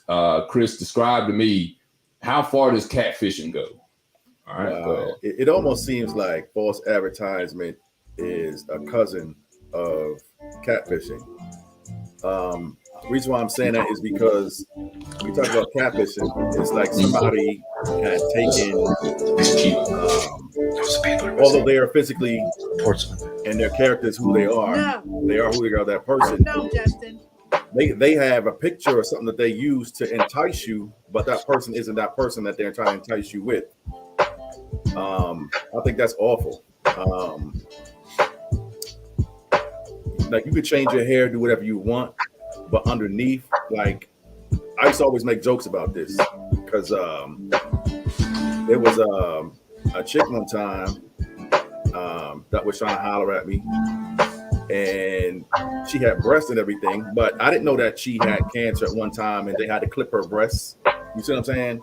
She never said anything to me about it, but I ended up finding out because I was like, oh, yo, these ain't, what's up with that? You know what I'm saying? So that's what she told me. I felt like that was deceitful by her not telling me up front that was an issue, that was a problem. And that's traumatizing to me. I'm just saying, like, it's deep. Catfishing goes a long way from dating to me, whether you got cousins or some brother, sister, whatever, what it is. It's just deceit. It's deceitful, false advertisement. But I mean, I don't know. It's just strange for me. That's all. But I like women who wear makeup, wear wigs and things like that. More, that's cool. I don't care about that. But when you physically got something wrong, or something that's not, you wearing booty implants or you wearing booty shorts, that's bad, because a guy is looking at you for who you are, and then you go to get in bed and it's a board. Like, it turns you off. It's ugly. It's bad. Damn it. All right. Justin, what do you got to say on the matter, man? So catfish is how far does it extend, right? Yeah. Well, it can extend pretty far, but in the terms of what catfishing is supposed to mean, it's like somebody deceiving how they look or who they are in order to obtain some sort of relationship or something, or court or whatever you want to use with another person, and it shows how you are as a person on the inside. Unless you're just that, I can get you being that insecure and stuff. That's one thing, but then like just deceiving about your everything, your whatever it is. And I usually now I don't look at people like if they're bigger or whatever. Give me the chance to like the real you. Don't, if you come out faking all automatically, then that's automatically going to turn me off and push me away from you, because I can't trust you. Yeah. So where else can we go?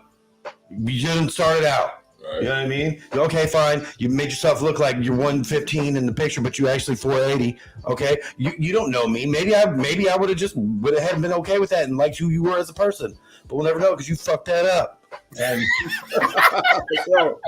and give the person a chance. I know it's not but it's how it is. Like, don't read the realms. It doesn't stop. I mean, you can lie about freaking your money, all that kind of stuff. Now that it's a different kind of thing or whatever, people usually, I would hope they would figure it out or whatever, but everybody gets fooled by it. There's a professional football player, Manti Te'o. He got fooled by it and stuff. Mm. But all he did was play football, man. You know, he was just a big dude who played football. He didn't know nothing. Somebody was giving him attention. He didn't, you know what I mean? He probably didn't have time to really date, honestly. And so somebody was showing him attention. It was a beautiful chick that was same part of Hawaiian, whatever. So he like felt the connection, and he never had that before. So he was gullible enough. Yeah, he went to Notre Dame, got a degree, but he was still gullible enough to fall for her or whatever. It's just, you know, I'm gonna call you out if you catfish me, and you walk it home. All right, he walk it home. It might be Damn good. it, man. The environment we're in with hot gas, he might make you walk home. That might be a good thing. So, all right, Erica, what do you have to say on the matter about catfishing? How deep does it go? Everybody catfish. Y'all catfish. Everybody catfish. Let's be real. Let's just keep it real. All right. You wear makeup, you catfish. I'm catfishing right now with my eyelashes. Okay. That's not what we mean, though. Okay. No. I mean, y'all be catfishing y'all mental issues that we gotta put up with. Y'all be catfishing y'all hairline with the hat. No, fuck you. Y'all be catfishing y'all pockets. What you see is what you get. Everybody catfish somehow, somewhere. Yeah, crazy. Look, you know how hard it is to catch a full body pic? I'm a big girl and I got big titties, okay? Tatay. You know how hard it is to get them fully in the picture? It's hard. Now, when I'm on a dating app, I always make sure to include full body pics. Yeah, dude, that's not so you're not catfishing. But some people still be like, oh, she only take pictures from the head up because she trying not to show she fat. No, it's just a lot of fucking work and I'm not doing it all the time. You know what I'm saying? Everybody catfish somehow, some way, whether it's mentally, monetarily, physically. Now, yeah, if you going all the way out and you on the web as a 13-year-old white girl, but you really a 40-year-old white dude on the other end, then yeah, that's catfishing. You know what I'm saying? You know, that's breaking the law. You ain't never gonna love no 400-pound woman for who she is. Stop. I didn't say me. She never gave me the chance. We'll never know. When young men be attributing catfish to a woman's look and to her face. You know what I'm saying? Like, because people be catfishing in so many different ways. Yes, they do. So, but I mean, they are catfish. Good extension. All right. You know, make sure. How far does it go? It goes as far as mental issues. Okay. It goes as far as criminal records. It goes as far as credit history. Wow. You know? Wow. Okay. Now make sure when we give the floor, we don't interrupt anybody. I'm sorry. Let her go. Let whoever go. After that. Oh, no, you good. Y'all good. Okay. All right. Alexa, how far does catfish go? All right. It goes how far you let it go. Basically. Okay. Ain't nobody ever gonna catfish me when it comes to that, because if you don't video call me like after the second, third time we talk, it's a wrap. So if you don't want to video call me, I don't give a fuck what you gotta do. Go wash your face, comb your hair, shave, If you're not willing to Right. video call me, and after the third time, then I'm going to automatically assume you're a catfish. Now, as far as I go, yeah, I catfish like a motherfucker. You know why? Because it's fun. And on top of that, Because it's fun. sometimes I reverse catfish. Sometimes Okay, I reverse that's catfish. right, because you said you I catfish reverse both catfish. ways. Sometimes I'll have somebody who like I can Google some crazy looking pictures, you know, and just to see if they respond the same. Like, you know, you've been talking to me for 2 weeks. This is back in the day when I was in the How scene. far back in the day? Way back. But I'm just saying, like, way like back. More than 5 years back? I'm talking about like right after I got divorced. When I got divorced and I was like on all the dating apps and shit, I was just like, you know, entertaining myself. I knew I wasn't really gonna go out on no dates and shit, but you know, entertaining myself. So, you know, like I'll meet somebody, start talking back and forth, and then after like 3 or 4 months, I'll be like, I gotta tell you something, you know, I want to show you a real picture of me. And I'll send them a picture that's like a crazy picture I Googled, and just to see if they'll still accept me. Right. Why? You got shit better to do. And a lot of times they would. And I was like, damn, okay, you got some good people out there. Like, I can show you some of the pictures I said. And then they'll be like, I just love your personality so much. So I said, you know what? It's good if I do that, because then when they really meet me, it'll be a relief. See? It'll be a relief that I'm not really no, fuck that. Hey, that's bad. No, fuck that. Because then I'm like, she's always gonna be trying to play games with me. All right, let's see. How deep does catfishing go? Yes. I agree with Lex a little bit on that one as far as how far you let it go, and with Erica, mental issues is definitely part of it. It's not just, you know, how you look. It's what you present yourself to be. Right. You know, that is mainly what I would believe catfishing is. You know, you present yourself to be a certain way in the beginning, and then you find out later you're a whole different person. Like a lemon car. You know, the lemon car. The car looks like it has a great engine. It's got low mileage. It doesn't clean out the inside. There ain't no dirt. Ain't no reefer smell in the ceiling or whatever, or the upholstery.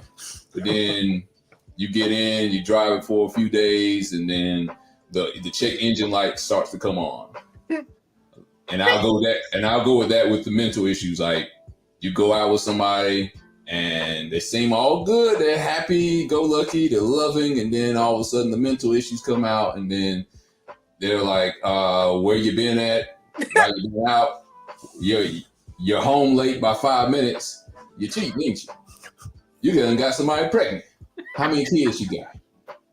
Where'd you meet her at? Do I know her? Is that my sister? Or when that man is married. Oh, I'm gonna stab you. Not. And then now you're checking for knives under her bed and guns and stuff under her pillow. That's, you know, it's not just the physical, it's definitely the mental. I think that's usually the one that's probably catfish used the most, is the mental. Usually when you go out on a few dates, you don't see, you're in that honeymoon phase, I would call it. You don't see the crazy stuff come out until a few months later, where you think you're locked down, you're in a relationship.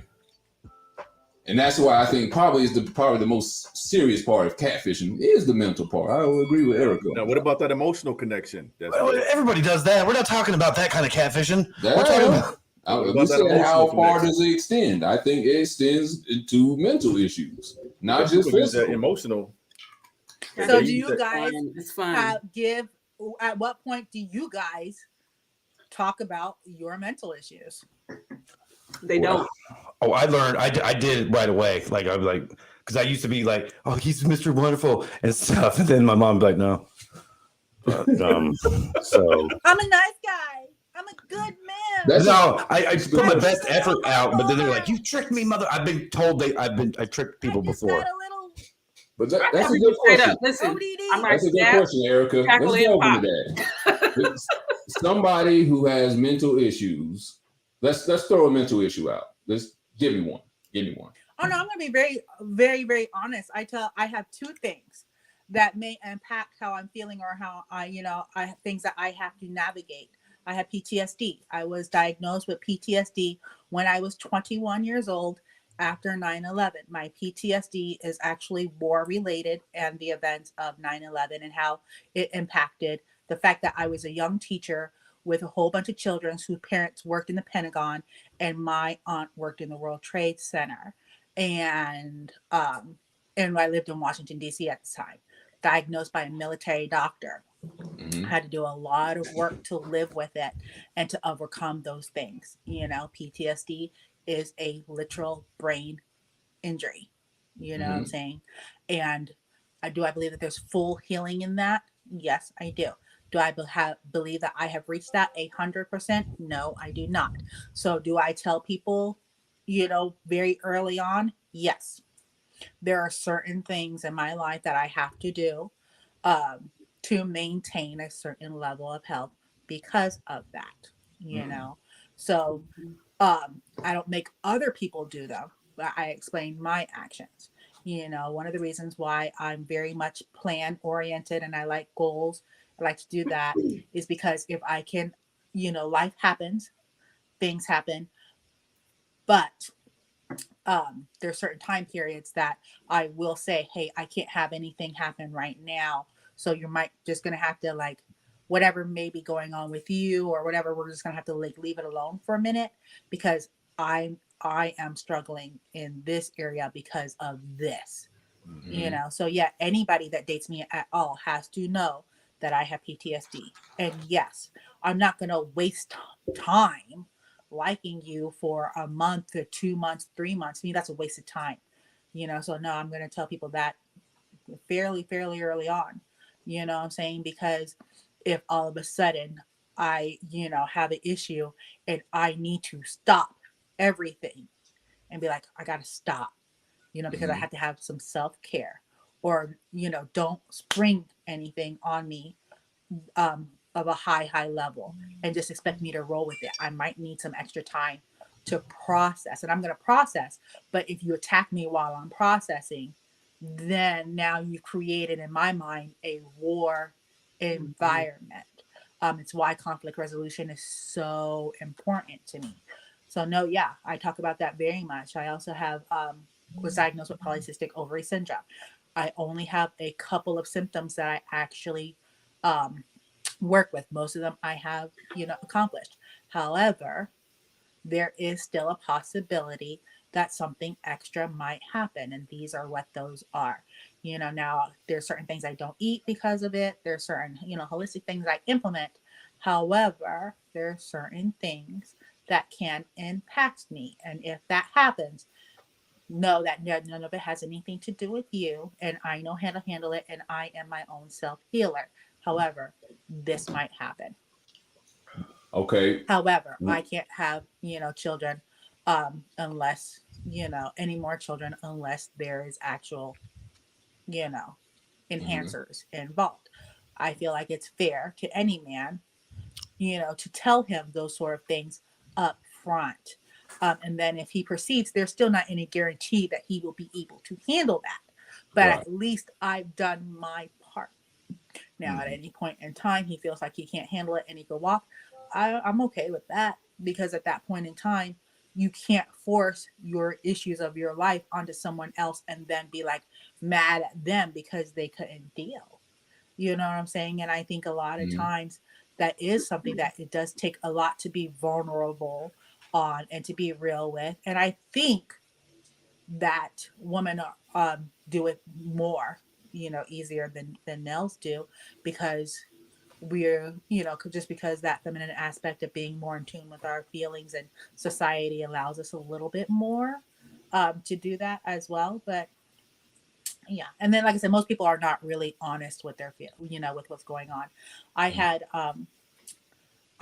2 major PTSD events within the past 2 years. And honestly, that's really actually super, super big because before those 2 years, I hadn't had a major episode in almost, 6-7 years. So you're talking about 6-7 years, no issues at all. But I had 3 traumatizing events at once and they were hardcore. So it took me some months to recover. And then August of last year, I had a real bad one, and I'm still recovering. And that was in August of last year. I'm still recovering. There's still certain it took a lot to come out of that hole, because like I said, my mind goes to war, which is most men that have PTSD from the military. That's what happens for them. There's, go to conflict, and it does take a lot to come out of a conflict mentality. It's one of the reasons why I love the name of this show. It's one of the reasons why I love this show. And when I heard it, was like, this is meant for me. Hostile therapy. This is what I deal with on a daily basis, all the time within myself, and then of course with people in my life as well. So yeah, I think it is important for people to be upfront and honest with those. But honestly, I think it's really even more important that we realize it's more common than we realize. Yeah, and I appreciate what you just said, Erica, and it's a bit of a conundrum, because while you should tell the person that you think you have potential, maybe to go further in a relationship, there's also the stigma, and maybe it's not even all the way a stigma. They know they're going to have difficulties dealing with someone that has PTSD or ADHD, or maybe someone can't have kids, or maybe they're bipolar.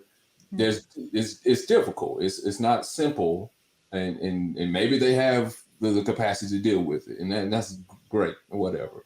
I ain't telling them shit. Yeah, well, we know, Miss Catfish.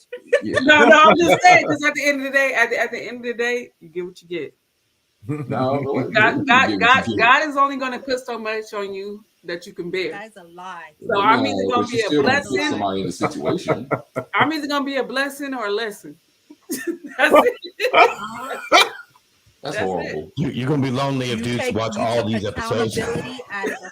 No, guess what? No, I'm not. Because guess what? There's still stupid individuals that will just look at you. Why would you put yourself in that situation, though? No, I'm just saying in the long run, if you just out and you try to warn somebody, look, I got a lot of baggage. Oh, you're warning them. I got this. But them motherfuckers don't care, and they just like, baby, we gonna work through it no matter what. Then guess you're what? warning them, though. Then you get what you get. Okay, I thought you said you weren't telling them; they just get what you're warning. No, them, I'm not giving details unless you ask. Hey, Erica, the fact that I ask people all the time, give me the rundown. Most guys lie. I don't lie. I keep it real. I be like, that's why I was getting ready to ask. I hate to sound conceited, but I could tell you anything, and I'm still going to be able to pull. That's how guys are. They don't give a damn, really. So that's what I'm saying. It's not. I do. That's not always true, man. That's not true. I do. Like that. I'm talking about if you just want company. Oh. Now, if I'm in a place where, like, I want to do like a real build a pond, all that's one thing. But I'm just like, these guys out here, they go for the most shallowest ass people and end up getting messed over every single time. For me, I feel like I don't have to tell you nothing. I don't feel like I have to tell you nothing, because you discover it on your own time. I'm a great woman. That's scary. I'm a great woman. Yeah, I got my flaws. Everybody does. Yeah. But I feel like if you put it on the scale, you're still winning with me. Okay. So no, I'm not giving you no damn disclaimer. Now, if you want to ask me something specific, then I'll tell you. Just don't get mad when I ask you specifics. Okay. Well, here's the conundrum here. Okay, and this is what I was getting ready to get into. All right, we all know our flaws, whatever. How early do you tell the flaws? When they ask. Just when they ask, you're not going to tell them. If they're so stupid not to ask, then don't answer it.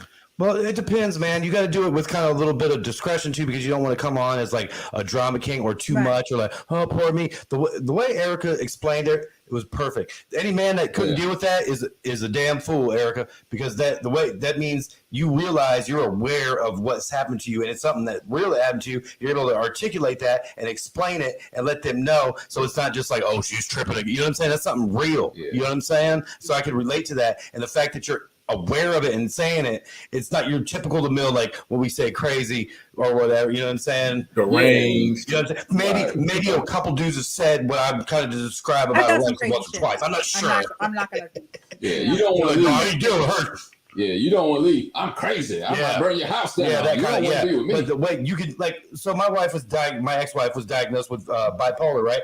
And at first it used to piss me off all the time because I was like, she's such a bitch like half the time. It's this bull, you know, and then I started reading about it once I learned and found out she was diagnosed. And I read this book, and I read a couple books, and I understood that it's actually a disease and it's not her fault.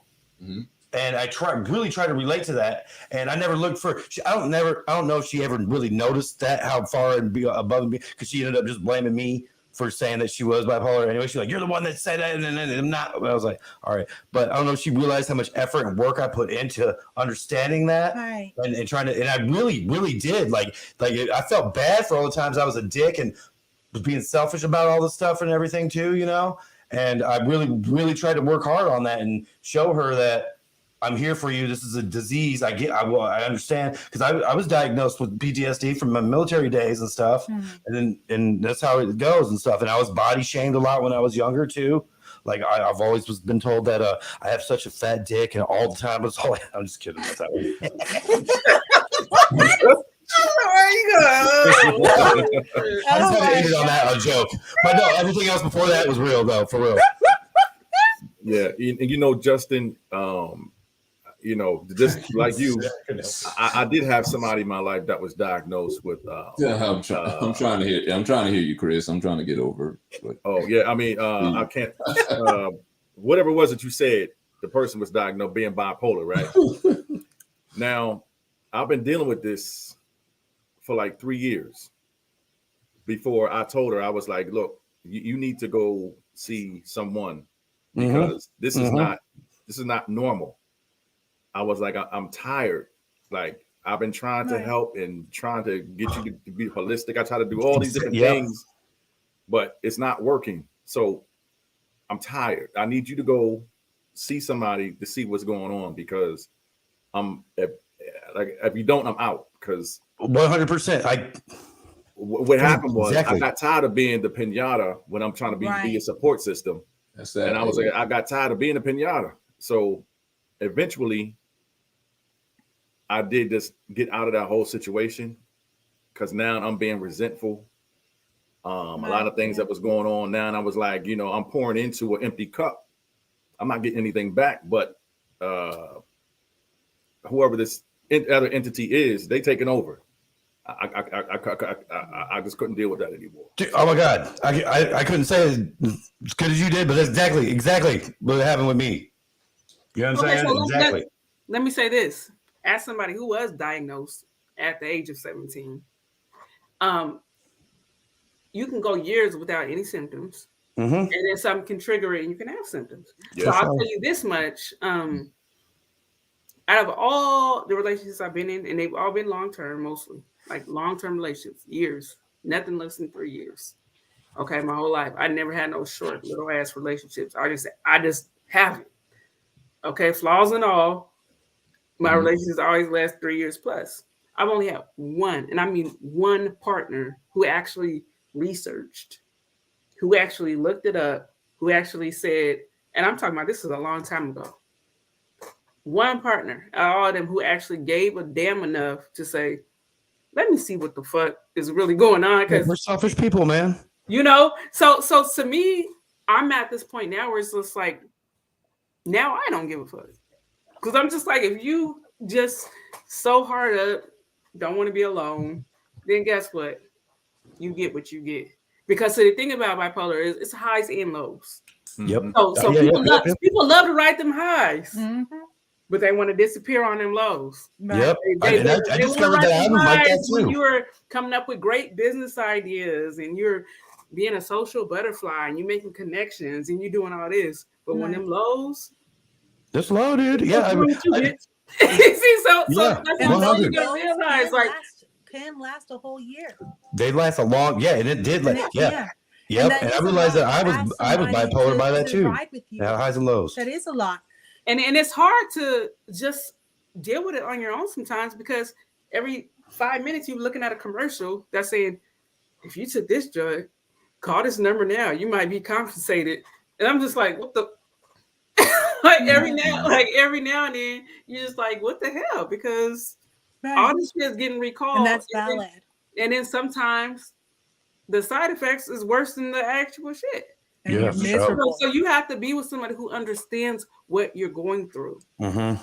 I don't And know they, when the they hell do I have was. to join you I there. feel like you also got to be But able it is to hard. articulate, It is like Erica said, you got to be able to articulate what is actually going to happen, how you deal with those type of things. Yep. And it's a little harder with mental issues, because the other things, like we were talking about hair or, body enhancement, stuff like that, or weight difference or whatever. If you lie about that, it's a little harder to hide mental issues. Right. You can hide those for a long time. You can mask those for a long time. Right. So it's like, that's what I want to ask. Situation is important. Yeah. That I want you to know me for who I am. You have to. That is a part of me. Well, that's what I want. Oh, go ahead. Go ahead, Justin. I'm sorry. It's a real important point. You have to be like that as a woman, explaining to men with what's going on. Because if you don't, men are insecure. So if you're just acting like a certain way, you don't say why, they're going to get insecure about it and automatically go to them, and it's going to make you that much worse. So that's why I was also saying, with the fact that you were able to articulate, it makes the man more comfortable about it, and he's able to be able to deal with it, because he's like, oh, it's not me. That's the first time, especially like a lot of younger men or something, where somebody hasn't found themselves, they get insecure about that kind of shit, and they automatically think it's about them, and then it turns into something else. You know what I'm saying? So that's why I was like, anybody that couldn't deal with that, then fuck them. It still hasn't always gone into my favor. There has been times where I have been like, look, this is not your issue, it is mine. I want to explain it to you. This is where I am. And they still were not able to handle that, and villainize me and kind of put me down, and it hurt. It still hurts now. I'm even now. Yeah, I can tell. Yeah. Well, I think it's the stigma that comes with it. You get a stigma, you usually think of the worst of anything: PTSD, bipolar. You still have to be okay with that. Right. It makes people cold-hearted, though. It makes them to the point where they're like, I could flush you down the toilet just as soon as you flush me down the damn toilet. Well, I want to ask this question. It's just sad that we got to get, like that sometimes. I want to ask this question of everybody, though. Like, what on average, let's put it in months. What on average would you say would be the month you would say, okay, now I need to tell them I may have these issues that I'm dealing with? Would you tell them the first month? Would you tell them the first date?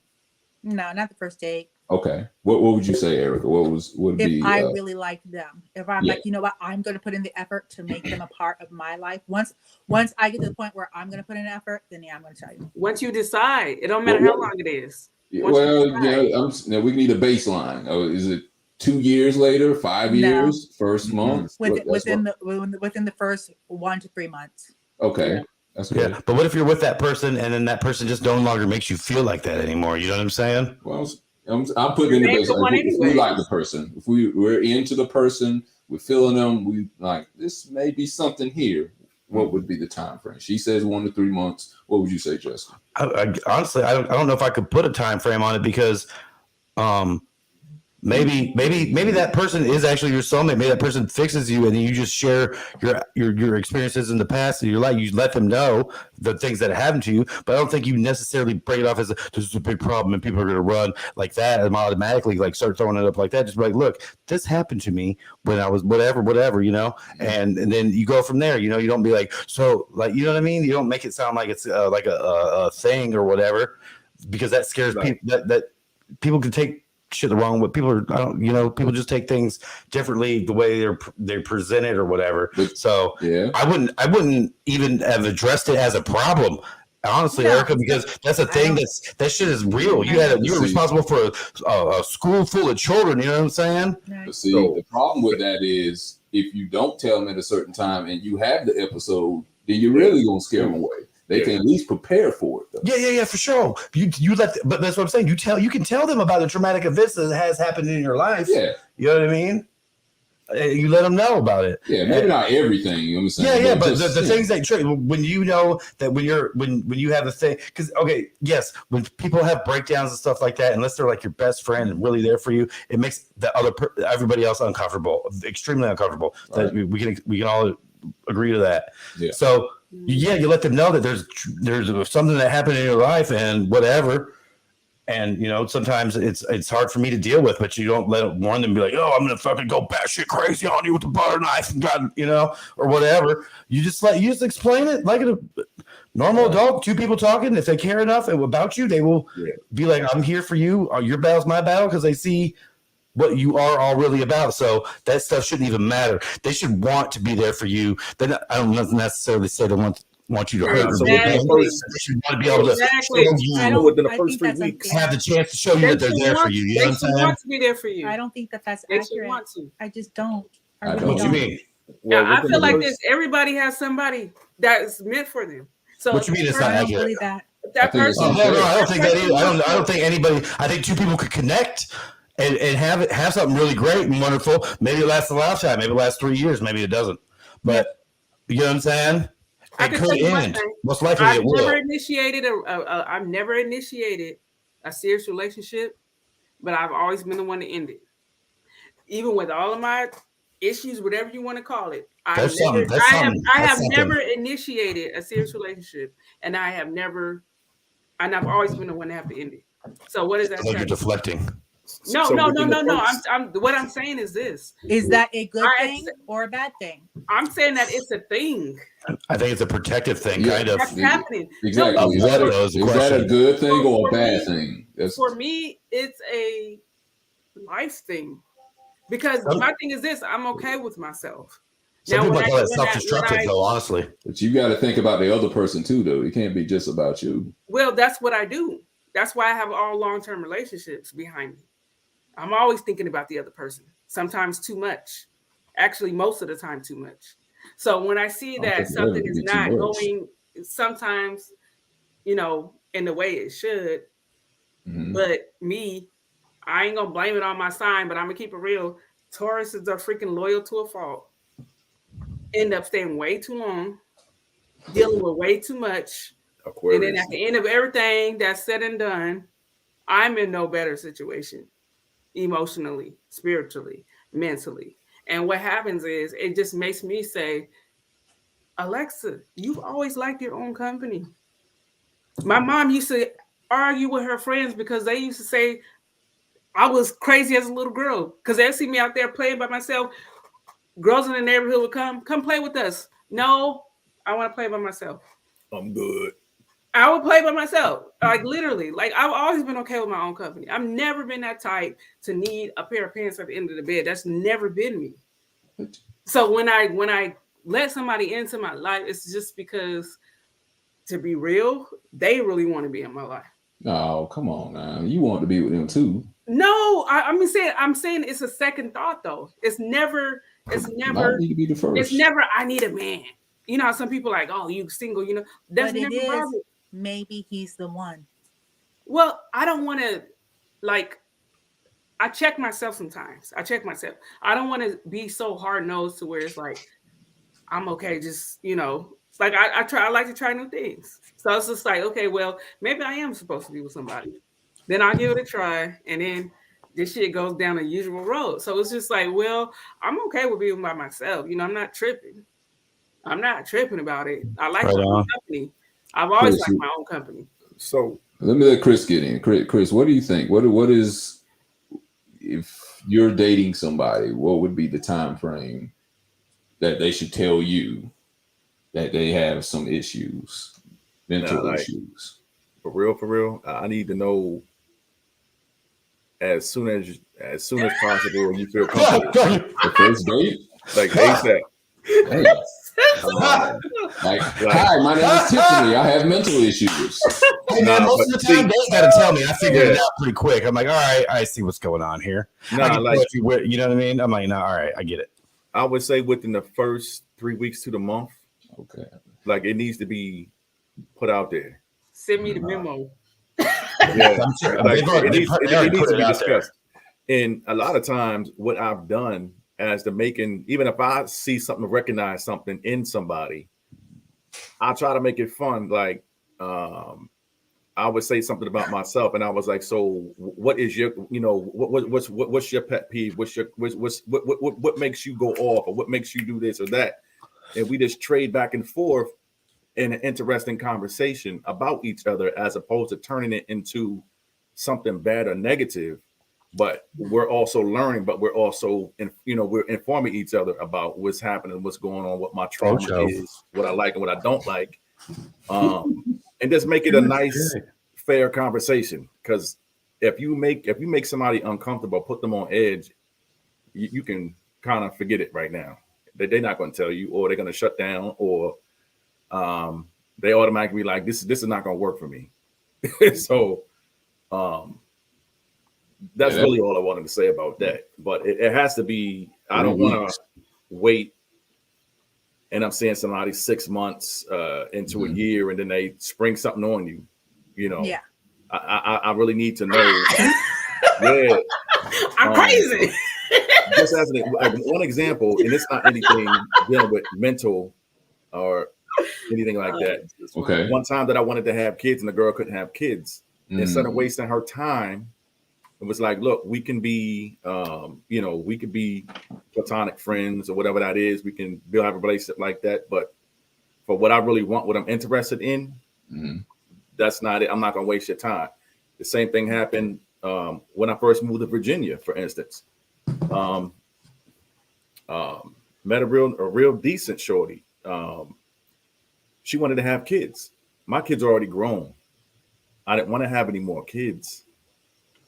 So I had to be respectful and decline out of it, because why would I stay with her and keep her in that situation? And she's hoping one day you're going to change and to change, and you don't. Like, I just don't do that type of. I'm just telling you up front, this is what's happening. You want to roll, you can. If not, but it's not happening. That's good. And why do you think? I'm asking everybody up here. Why do you think someone would hold back telling that person what the issue is? I believe a lot of times is that a lot of men and women try to become what the other person likes, as opposed to being themselves. Exactly. And that usually ends up in a bad situation eventually. Always. Yeah. Or mainly they think that person is not going to stay. Yep. And so that's why they probably put it off for so long. But it's important because it's just like, if you have a child or something and the child doesn't know that that's not their father, as soon as they have the understanding or capacity to know, it's like, no, like this is my significant other, or this is my such and such, but this is not your biological father.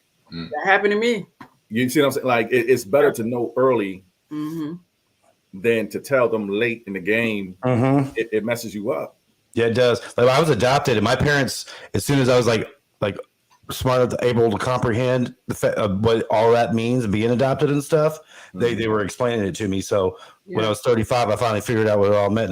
But they started out like from very little. You know what I mean? They told you at what age? But no, as young as I can remember, like but they were trying to explain it to me. They would there's like movies that came on and different things, and they would tell us, and they were like, "I love you just as much as your mom and dad, or your real mommy and dad. We just didn't have you because X, Y, Z." You know what I mean? And they explained to me gradually. But then I remember feeling like I told like my kids. I remember as a school kid, like first, second grade, telling like my neighbor, my friend, and he told everybody else, and it made me feel like I didn't come from like people or whatever, but I was lying, I didn't understand it. But my parents always tried to tell me from the very beginning and explain it to me as best they could. And I never had a need to go look for my real, my biological parents, you know what I'm saying? I had no point. There was no, Right.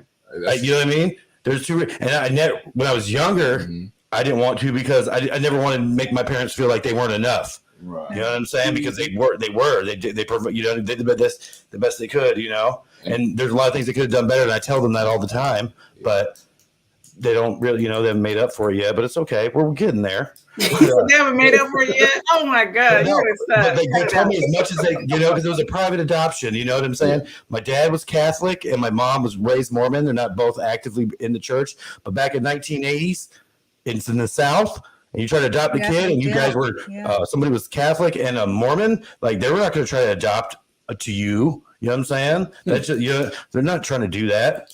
So they had a big issue with it. So they had to go through the private route or whatever. So I was able to, find out anything. I found out one person, he might be my first cousin or half brother on the ancestry or whatever. But and then I also think I contacted my biological mom once, and she hung up on me, and I wasn't hurt or anything. I just told her the story. You know what I mean? And part of me was actually afraid to reach out because I was going to be like, I'm the one that made it. I don't want these motherfuckers making money. I just automatically assumed they're like in a trailer park somewhere or something, and they're like, we're going to have this baby. So I gave it up. But now she's like, they're really successful and stuff. And I told her, she said, I don't know what you're talking about. Got all freaked out and hung up on me. But I could tell in her voice that, she knew exactly what I was talking about. But I was cool. It didn't hurt me or anything. I was like, damn. So I was hoping to get a Mercedes or something out of it, but I was okay because my parents gave me everything I needed, and they loved me. You know what I mean? It didn't matter. So how soon do you tell potential partners that you're adopted? Because whenever they can. Oh, right away, because I don't give a shit now. You know what I'm saying? Right. And I got my own kids and everything. You know what I mean? Yeah, I tell them right away because it's not a thing for me. I'm actually proud that I was adopted and by my parents and stuff like that. They love me just as much, if not more. It doesn't matter. And then like with some people have said to my fucking mom before, even my ex-mother-in-law, you're not a real woman if you can't make you don't make babies. And that shit pissed me the fuck out. Like, who the hell are you? You know what I'm saying? My mom, I could kill any one of you. Let's say I would, right in front of you right now. And she would be like, oh, you know what I'm saying? She would help me keep me out of jail. She loves me. Like, you know what I'm saying? There's no doubt about it. Like, and it really, like when someone like went in on my, you know what I mean? The fact my ex said that too. Oh, real women have babies. You know what I'm saying? You don't know the circumstances why they couldn't have babies. You know what I'm saying? Fuck that. That's my mom, dude. And she loves me. She's my mom. That's my only mom I got. It's the only cat I got. Right, and they, you know what I'm saying? Mm-hmm. They just made me. These people just made me. They just thank you for not wanting to kill me and abort me and having to give me up to somebody. I appreciate that. But other than that, we have nothing to. You got nothing else. You know what I mean? Go ahead and put you in the toilet, a rag or a stomach. Yeah. You're just a factory, and I'm just like the high speed, very luxury, nice vehicle that came out of that factory. If you don't shut the hell up. Very luxury. Look at you. I think it is important. I think when someone is really honest about who they are and their struggles in life, especially at our age, it shows a level not only of awareness but of self-love and confidence.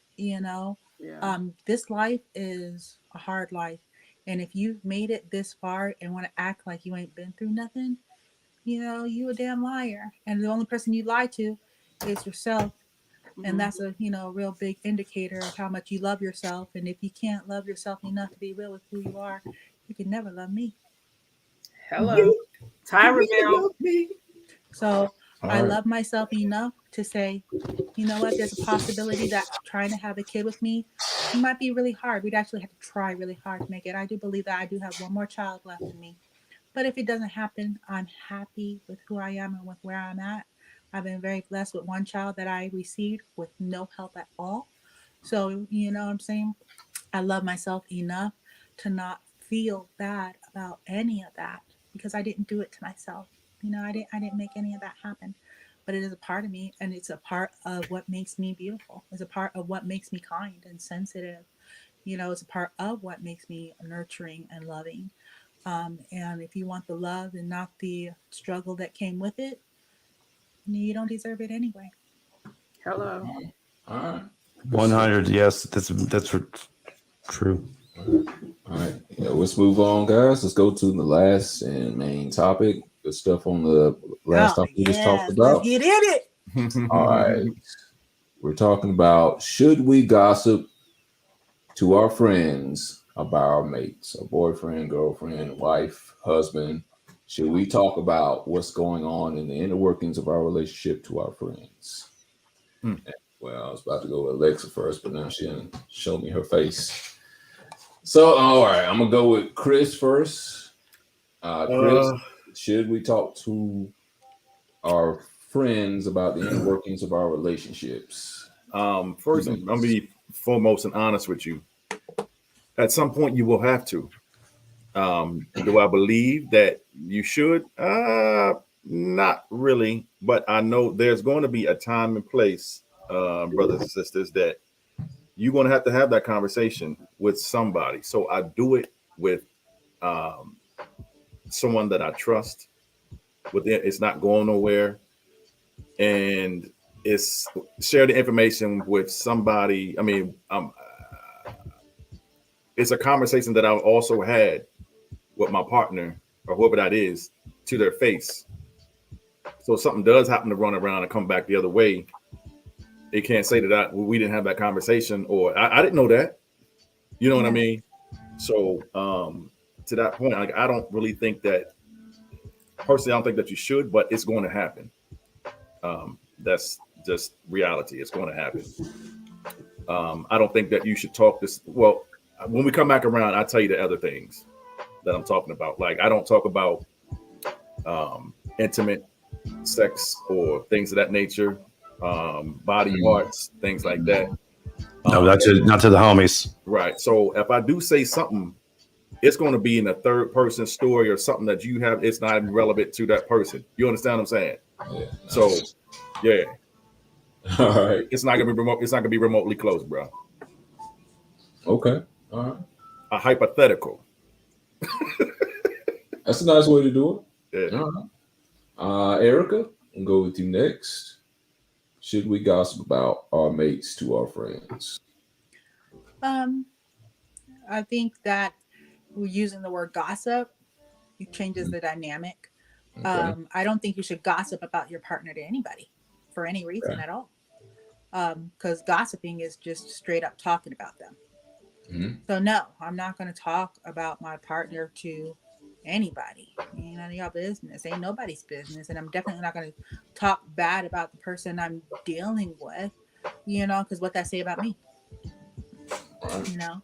Now, do I think that you need a active support system even in relationships? Absolutely. I think relationships should be and do survive better in community situations where y'all have support even from each other. Two people on an island are gonna get super sick of each other, you know what I'm saying. And then I also do say that in regards to a marriage I had, and where I didn't tell anybody my struggles at all. I dealt with everything alone and didn't have anybody to turn to. So when I finally couldn't take it anymore, and honestly, when we talked about being separated and divorced, no one could believe it. Like, no one could believe it. They're like, he loves you so much. She loves you so much. How could any of this happen? But we were dealing with some real heavy stuff alone, and we had no true support system. We didn't even know how to get a support system.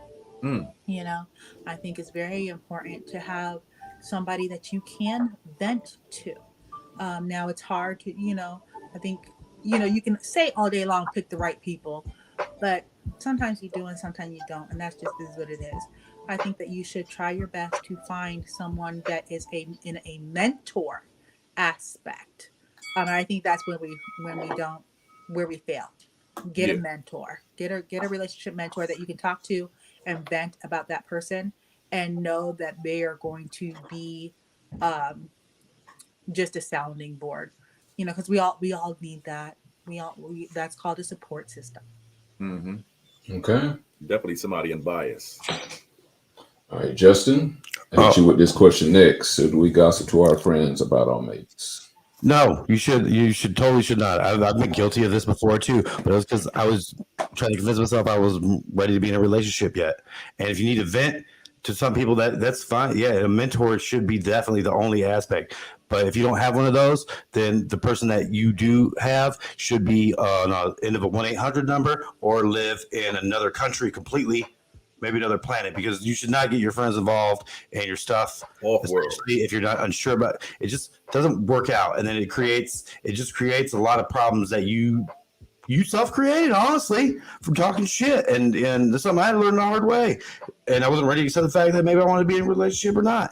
And you shouldn't do that, because then they'll drive a lot of times also misery loves company as well. So if you sit there and you got dang on sitting there talking shit about your other person, you know what I mean? Then they're gonna jump in on that or whatever too. And it can be all kinds of different aspects or reasons why.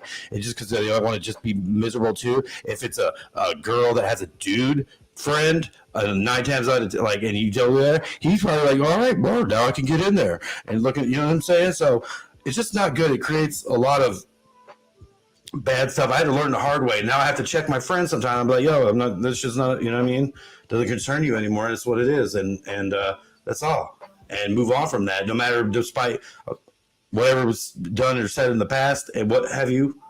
And then I wasn't even really ready to be in a real relationship. So it doesn't matter. So now it does matter. So it is, you're going to have to respect that. And everybody's going to have to respect that on all sides and accept it on all things. You know what I mean? I'm sure other people talk shit a lot of the times. I found out like other, I had no idea. Like, damn, that person I was with has been saying this, the whole time. It was like, damn. And I really was hurt and shocked that they talk so much crap about me when I'm not around and complain about me all the time, but then don't act like that when they're in my face. You know what I mean? But I can still sense that disconnect from them, and then that's what makes me disconnect as well. You don't gossip with your friends, though. It's not good. But Brett, let me say this real quick. Go ahead.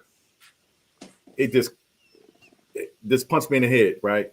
It says, so when you are talking, like, I might talk about a situation, need some clarity, right? But when you talk ish about your partner, or take a stance on something, and told somebody else, it's like the bully, because now you got to back it up. You got to keep acting like that. You got to keep doing the same. It's like over and over and over again. Yep. You didn't change your mind. Yep. Yep. I think you got to be careful too, because your friends will influence you in ways that are probably not wise. Destructive. You know what I'm saying? There you go. I don't get advice.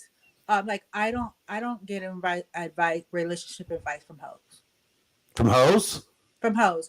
You know, Yeah. you don't have. Like, Why? I mean, I have full friends. That's what she said. I have full friends. I want to make sure. Yeah. What the hell? How good? Yeah. What She can are say it, hoes you gonna can't tell say me it. about a They got nothing to say. They ain't but bad advice. Misery loves. You know what I'm saying? You know? She's trying to do some hoe. Listen. She's trying to do some hoe activities. Okay. Right. Ball headed home shit. You know, I'm not gonna talk. I'm not going to talk about relationships to someone that doesn't believe in relationships or that's bitter. Right. Yep. Or and it better. I learned the hard way too. Yeah. Or in their own relationship, it is bitter too. And we just two bitter ass. Yeah. Yeah. All that too. But I recognize hoe activities. Bitter. All the time. Right. It's I'm not gonna get relationship advice about marriage for someone that has never been married. Right. Yeah, dude. Yeah. So Thank you you. go shut the hell up. This one chick one time tried to tell me how to handle my kid situation. Doesn't have any kids or anything. And I was like, I was like, get the fuck out of my house. You Just said, straight up like that. I was once a kid. Get up out of here. Right. Don't you tell me how to coordinate stuff. Don't tell me Just shit. maybe listen. Let's get in right. And then all right. you know what else is a real big red flag? If any of your friends get upset that you spend so much time with your other person. If any friend that hates on you from spending time with the person that you hanging out with, they're a You got to hater. nip that shit in the butt. They're a hater. Y'all look at my book. There's a story and there's a poem in there that tells you about what happened to me because of a similar situation happened to me. And that person plotted. I wasn't even playing chess or checkers with the person, but they was setting it up. But yeah, dude, you're so naive sometimes. I get it. Yeah. And I'm thinking I'm doing something good by getting them back on a speaking basis, but she used that time and saying, hey, look, take my number you know, I appreciate you. She was saying all this good stuff. I didn't approach her in no manner like I'm trying to holler at her or nothing like that. She was just like, yo, talk to her, call me, let me know, blah, blah, blah, blah. By the time I got home that night, it was blown up so big. Like, I got her number. I asked for her number. I'm trying to holler at her and all this other kind of stuff just to get back in good graces with her. She didn't have to do that. Trifling, man. Trifling.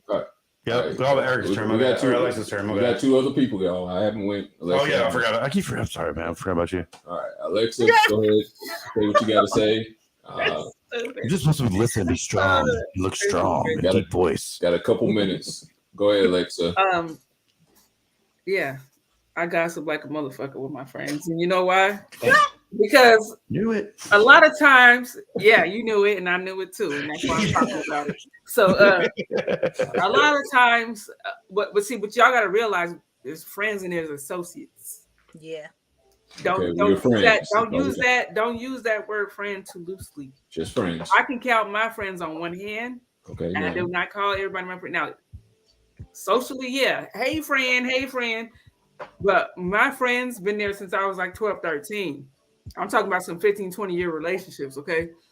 We going under 6 feet under with some secrets, okay? So I'm talking about those kind of friends. The only reason why we gonna talk about shit is because we know we actually are real friends. See, there's a difference. Some stuff you talk about and you just need somebody else to tell you, no, bitch, you're being abused. Call the police. That's not normal. Okay, so yeah, intervention, anything like that. Like we heard, that's a support system. So that's what I'm saying. So I don't really think it's gossip. I think it's just when you're really, really close to people like that, and like I said, they're not everybody. You can't call every associate your friend. But when you got that small group, like I said, I can count on one hand. I can count my friends on one damn hand, and I still have 2 extra fingers. Okay? So all I'm saying is when you talk about personal shit, it's because you are willing to ride and die for them. And you're not going to talk about them and not do nothing. Like if you find out they got an eviction notice, you're going to cut back on your shit for the last 2 weeks and help pay the rent. You're not just going to talk and not do nothing, you know? So that's why I say, yeah, I don't call it gossip.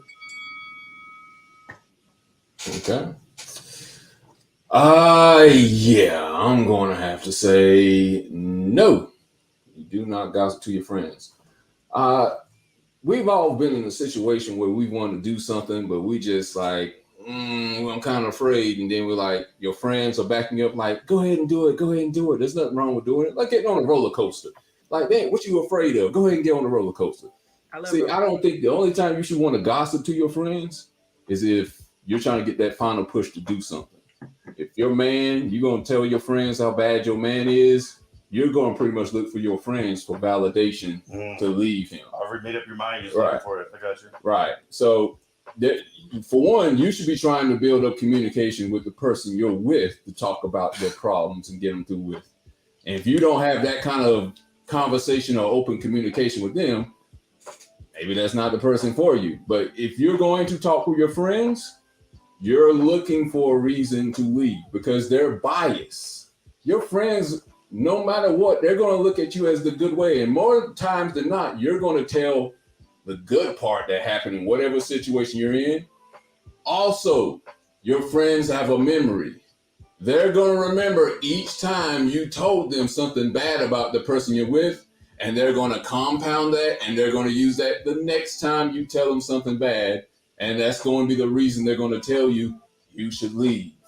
So if you're telling your friends more bad things than good things, let's say 90% bad things than good things, then they're going to give you a reason to leave. That's the only reason you should be just going and telling your friends what's bad in the relationship. It also can be a bad thing too to tell them everything that's good. Let's say we are talking about body parts and sex too, because I never do that. If you got those tricky friends they listen to everything you're talking about, sex life, whatever. They might want to try it out too. Your grimy homeboys trying to slide in. Some grimy motherfuckers out there, dog. But more so, I'm dealing with if you are gossiping bad things like, he argued with me last night because I didn't get, he didn't have my food ready, or he argued with me because he got mad at me because I got mad at him for coming home late with stuff like that. You're almost looking for a reason to not be with him or to stay with him, or that you're preaching to the choir and you want the choir to preach back to you. You want the choir to say, why are the reasons why I should not be with him? You're looking for somebody to give that extra push, and this will go with, I agree. There's a bias there. Your friends are not going to, Chris in the background.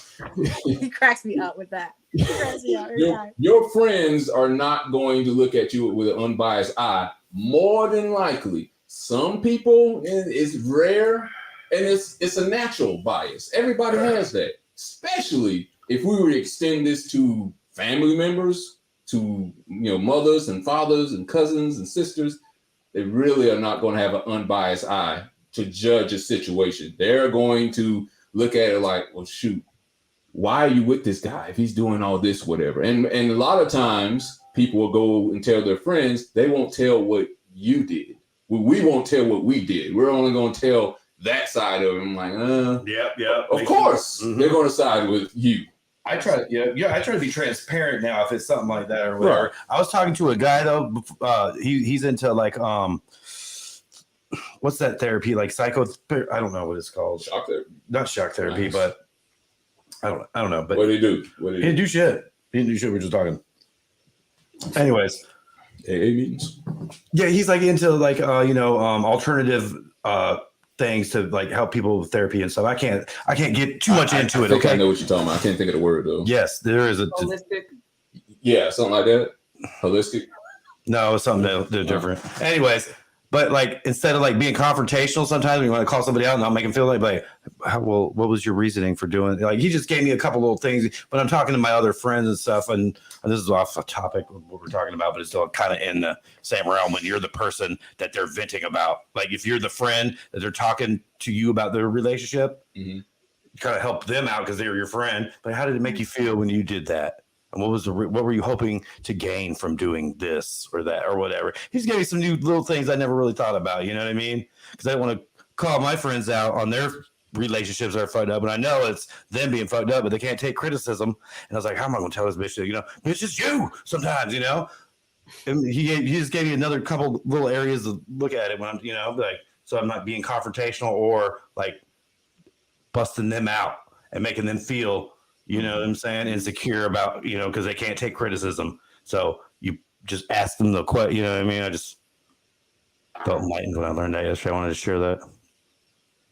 It's called conflict resolution. Yes. And most of our friends are not about conflict resolution. Most of our friends are about projecting their own BS back to us. Faux show. Yeah, they're just waiting for you to have a bad day so you can all go out and have a night. or make them feel better about it. I'm waiting for you, girl. Yes, they true. Just waiting by the phone. Yep. You ready? True, I'm ready. Like we going now. That's how it is. Yeah, I mean, if you're working in a relationship and you're working towards marriage and you're working, what they call you becoming one. Those are things I think you got to try to work on, just trying to have discussions like that and working your way through arguments.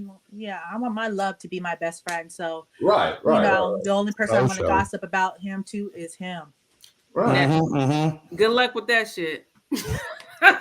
Yeah, maybe they ain't the right person. Yep. And it could be.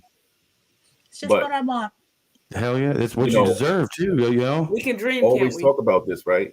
I talk about the all-in-all concept, and when I speak about it, people initially they're not accepting of it, but once they start looking, kind of applying it to their life, they be like, "Wow, that's true." One person is never going to be your all-in-all. Yeah. It's something that you have to,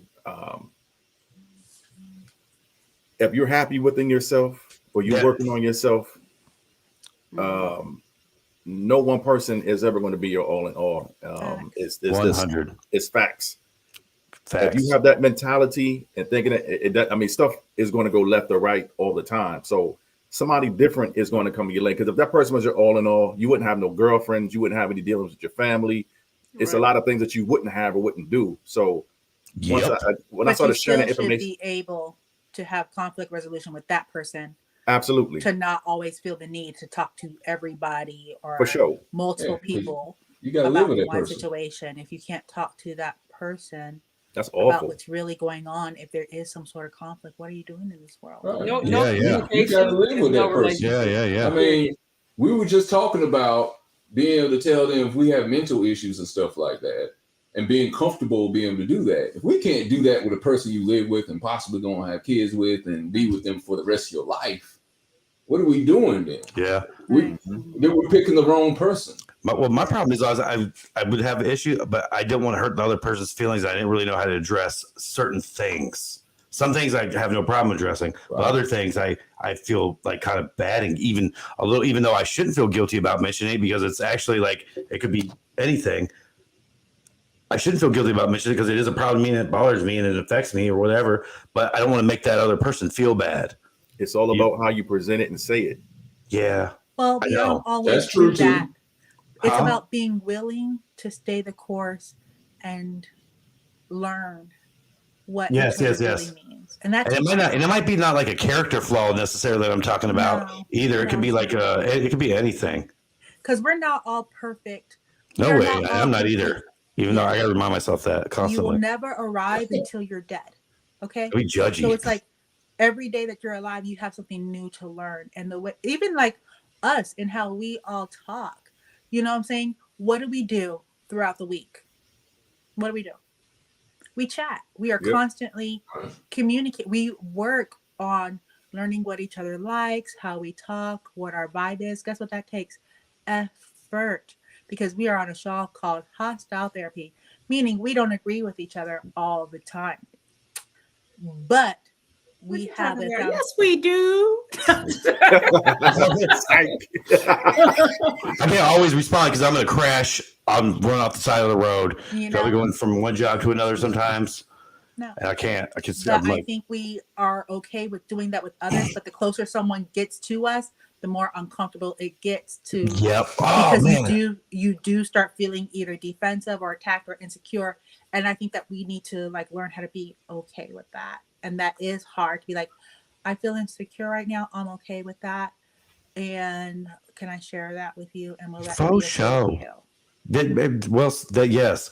Like all these things that we talk about, like I get in like from like when I was younger, I realize more of these things now, but I still have, but just like, I'm like, wow, she gets it. Like, I hope other people that. I ain't gonna lie.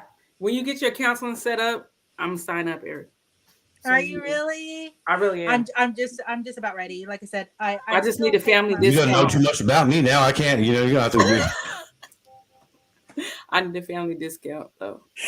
She said, because I'm gonna have to go to triple sessions for my. I'm just gonna call her, but what's up, really doing? You off work? You off work? All right. But Chris, real quick, what you're saying about telling dudes, anybody that's ever been in like a marriage, especially a marriage with a woman, and they sit there and they tell me like specific things about their wife's body parts or sex they have with them, makes me uncomfortable automatically because that's your wife, man. Like I don't talk that. I do not talk crap. Like if I'm in a serious relationship, if I care about somebody, I'm not telling my homies like specific thing. You know what I'm saying? I might be like, I really enjoy like when we have sex or whatever. It's nice or whatever. But I'm not going to sit there and be like about like very detailed, and it's disrespectful, honestly. And then I'm like, dude, what are you doing? You're like planting seeds inside your homeboy's mind that maybe he got a chance or something too. Right. And then when they start hitting the inbox, man. And then you gonna need an option. I've never anybody that I've ever really cared about. I've never done that shit. You know what I'm saying? They talk shit. It was like you started that. They're like, I bet I don't know how many times I kept my mouth shut to keep the peace. Kept my mouth shut to keep the peace. I don't know how many times. And I swear to God, if I'm gonna be really honest, every single relationship I've been in, somebody's close friend or either family member has tried some shit. Either because they're dirty or that man. And the thing is that they're constantly you know, Well, there's always a grimy they're motherfucker that will do constantly that shit telling regardless. you to do this and do that and that, not realizing, like, dude, not only did I just shoot your boy down, or your cousin or whatever, I also saved your relationship by not telling you. Right. But you want to make me out to be the motherfucker? Ooh, I got a good next topic. You know what I'm saying? I've had situations where friends of whoever I'm dating at the time, they'd be like, They'll try you. they We're big will pieces of shit. talk bad about me, but have always tried to be like, Holla. you Right. you talking so much junk about me, but in reality you want to hit. And you Exactly. No, in reality, dude, I got a screenshot that will shatter your fucking soul. That's my favorite line. I tell people that all the time, listen, I got a screenshot that will shatter your soul. So if I was you, I would pipe the hell down. Because while you sitting up here talking about shit I never did, let's talk about what your homeboys want to do. Okay, let's talk about that then. Okay. That's a So- good one. Yeah. So let's talk about And he's that supposed to then. be your boys. We talking about not gossiping about our relationship to our friends. In that situation, Would you create the problem? are you going to tell your man what his friend said to you? If you've been that nigga's friend for 20 years, But you obviously with you him. know about You're him. with him though. But So obviously you know about him. I'm No, not going to like- mess up like your a drunk- relationship. You're but with him. You're supposed to help him out. That's your mate. I'm gonna say something. I No. totally am. 100%. Go ahead. You said go ahead and tell America. Yeah, absolutely. Okay. I have. I think everybody gets one. Okay, I'm going to say there's going to be that drunk event where the guy might say something, everybody's like having a good time, touchy feeling or whatever. Right, you right, get right, one. right. But then I'm if you gonna sit say there something. after the party And you when keep nobody's doing this drinking shit. and you're sitting there trying to fucking I'm gonna tell him. creep, you're going to tell him regardless? I'm gonna tell him regardless. Yeah. Well, see, if it's innocent, if I honestly I don't believe care it's if innocent, I I'm don't not going to care say if nothing. it's innocent Nothing is or innocent. not. That's Oh, right. God. Right. Damn it, Chris, you're right. It's gonna Once lead I you get it in somewhere. my That's mind- not If I'm not worried about it, then I'm not going to say nothing. How about that? Once Okay, I it's get not it in my innocent. mind that I might not work with this person, I'm not going to I'm mess gonna up tell none of your relationships. No, Because no, I no, know but- I'm not going to be here. Oh, So I'm you not gonna telling the need that motherfucker no friend. relationship. You No, gonna- unless it's like really You're going to something. need that friend. You're going to need that friend. That's not. I'm gonna yeah. tell my I'm going to friend. go ahead and let you keep Yeah, that that's what I'm talking about. relationship. You're You're yeah. going to need that motherfucker when I leave. So I don't you know. I boys, think y'all I don't. I'm not boys. sure if. I'm not sure if every time a woman. I'm pretty sure they haven't told me every single time because it depends. Like sometimes I might have like some self confidence, not saying nothing, but like I know better than to even worry about that. Or I would just be like, "You ain't shit anyways, motherfucker. Good luck." Or I might be insecure about it and just try to go upside his head or whatever. You know, I've had all three things happen, and then it just depends. I don't think. I don't know, but I've never said anything like to the chick about another girl unless I felt like it was really important to Look, say something. For me, if I find out afterwards and you didn't tell me, whether it's my friend or my man, nah. You know what I'm saying? Nah, I'm good. I'm good What kind of friends are they? If Because they're if trying to our do that. relationship is not strong enough for the truth, All right, let's Then define what we're we Them talking guys about. can't handle Exactly. that though. Nah, Before but we- Guys that's what can't we're handle saying that. though. What is Guys it think exactly that this is person has to my do for us to ace tell? boon.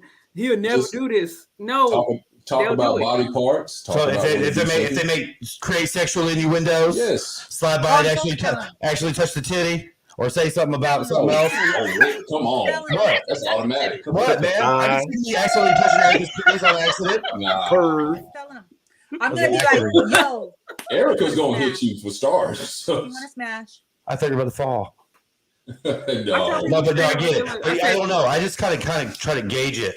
Like nobody's that I was dated's girlfriend's ever tried to hit on me, so I don't know what I would do in that situation. That's not really happened to me like that.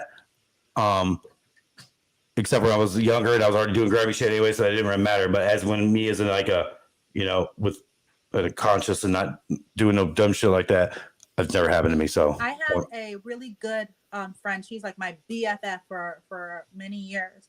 And after there was a breakup, she told me, she's like, yeah, he tried, during this point in time, he tried to have sex with me. I'm most positively certain most dudes try. And at that point in time, I broke off our friendship.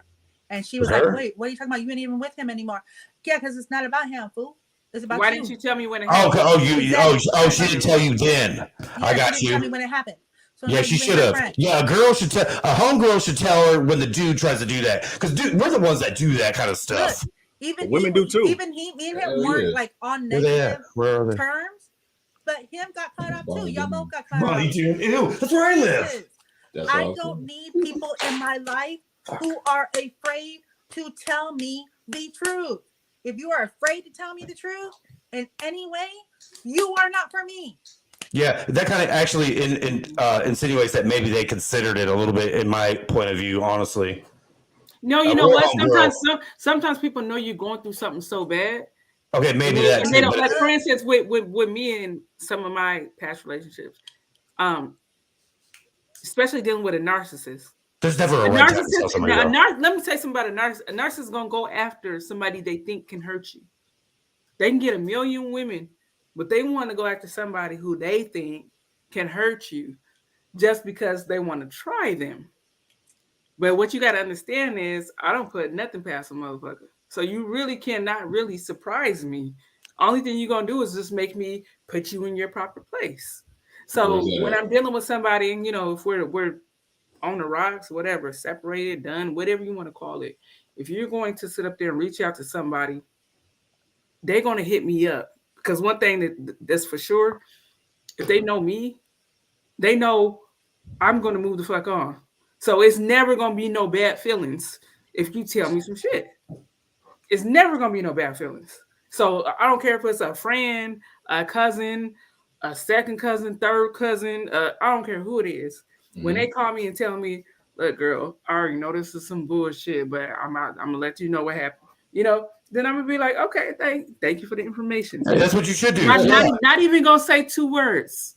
Not even going to say 2 words. But then when that person hit me back up, I'll be like, so what happened with that? Oh, yep. Even if it was 5 months later, even if it was a year later, I'd be like, so what happened with that? Oh, it didn't pan out the way you wanted. Let me tell you something. Listen, a man gonna do what he want to do, and a woman gonna do what she want to do. Okay, yep. And that's it. Yep. You can't. Let me tell you something. A dude that got it in his heart to cheat, he gonna do that shit. He gonna find 5 minutes to cheat. I don't give a damn if it ain't nothing but 5 minutes. He gonna find 5 minutes willing to cheat for 5 minutes. So therefore, why stress yourself? Right. You can't. Why stress yourself? But the moment you find out, it's gonna come out no matter what. Everything come out in the wash. Everything come out in the wash. And what it does is it takes away all. Yeah, does it though? It does. It takes away all your bad feelings. So when you leave that motherfucker high and dry, yeah, I guess because there's some shit I found out about later on. I was like, damn, that really hurts. Now that I didn't know that. Yeah. Right, and it does hurt. It does hurt when you find out things in it. And you know what? Okay, you know what really gets my gears? What grinds your gears, girl? Okay, let's say what really grinds my gears. Yes, I'm serious. Like I'll cut somebody off real quick. If you come to me and be like, oh, well, somebody said something about you and they said this. And I'd be like, well, who? And you'd be like, oh, I don't want to tell you. Yeah, that's what they do at 2 a.m. work. That's like, yeah, man. Don't tell me shit if you're not going to tell me who said it. You ain't going to tell me everybody involved in the whole thing. And why that means that you protecting other people over me. And therefore, we ain't friends. And why do they feel so comfortable to say that in front of you? Message. We done. Whoo! So real. Yeah, I understand. Peace, brother Hodge. Your friends, later, man. That's the one time where your people should gossip. Is if your friends got something to say about your man. You also got to be careful about that too, because your friends could also be trying to do that to sabotage your relationship as well. Yep. Very much so. I'm naive too. I fall for that shit. That also happens as well too. So you also got to be careful of that. Like, who are you going to trust more? The person that you're with, that you are trying to make your friend for life, marriage, whatever, or the person you've been friends with since middle school or whatever. But some friends that you are with, that you've been with for those many years or whatever, they can be shady too, but you still keep them around because they do have qualities that you do like about them. Y'all may be cool with hanging out, going to the club, and y'all have had some harsh moments that y'all have gone through with each other, but you know they got some little qualities about themselves that they might be a little shady. That's true. Yep. So Yep. I got my friends I gotta watch, and I got my friends that. But if you have friends you gotta watch, why they your friends? Because if I gotta watch you, well, like you that said, me whole being tendencies. cool. Some people got whole tendencies and they can't control it. That's the thing. That is a thing. So but never. it does mean that you have. There's a at moral this point in my thing. life, I ain't about that life. Oh yeah, me neither, girl. I don't have patience for the things that come along with that. So guess what? I ain't gonna waste my time with you, and I'm not gonna let you waste your time with me. Back in my 20s, right? There was that's I learned a very important 20s, lesson. early to mid 30s. But what you 38, you 39, or you already passed it, because everybody should have.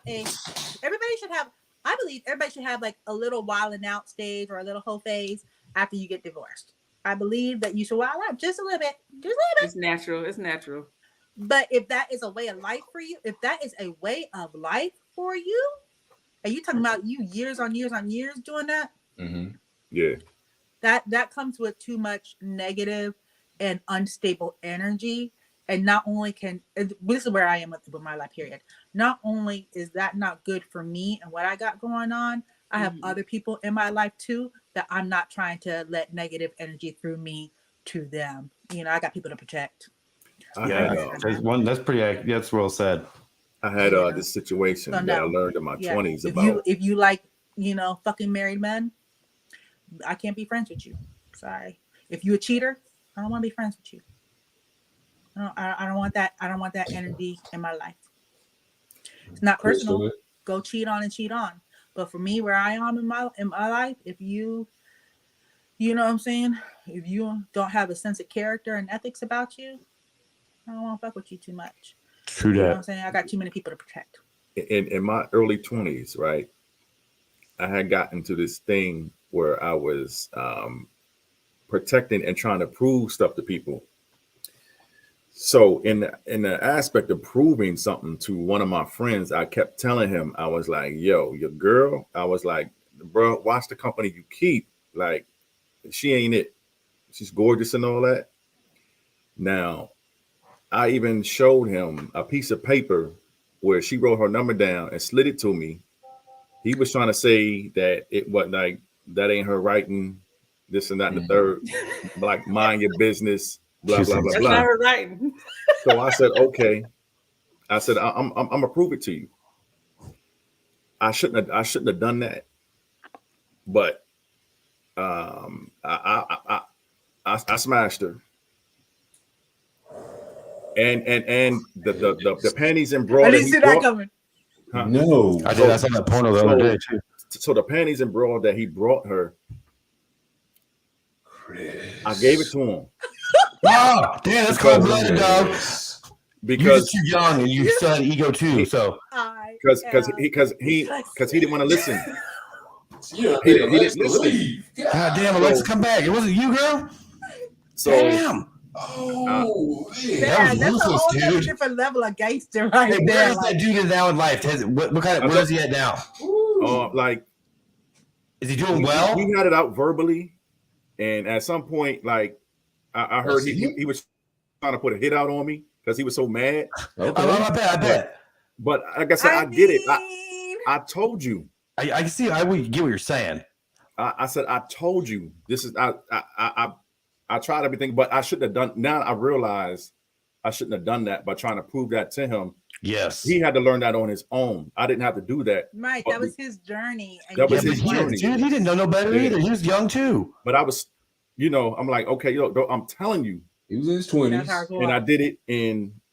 It really messed up. It destroyed destroyed the trust. Your heart was kind of in the right place, but you were also young and still had stuff to prove too. His penis going in the wrong place. I wanted to be right and prove it so bad. It was his penis that was in the wrong place, not his heart. But what I'm saying is, do you know where he's at in life today? Is what I'm saying, because that is a significant emotional that's going to change somebody's life.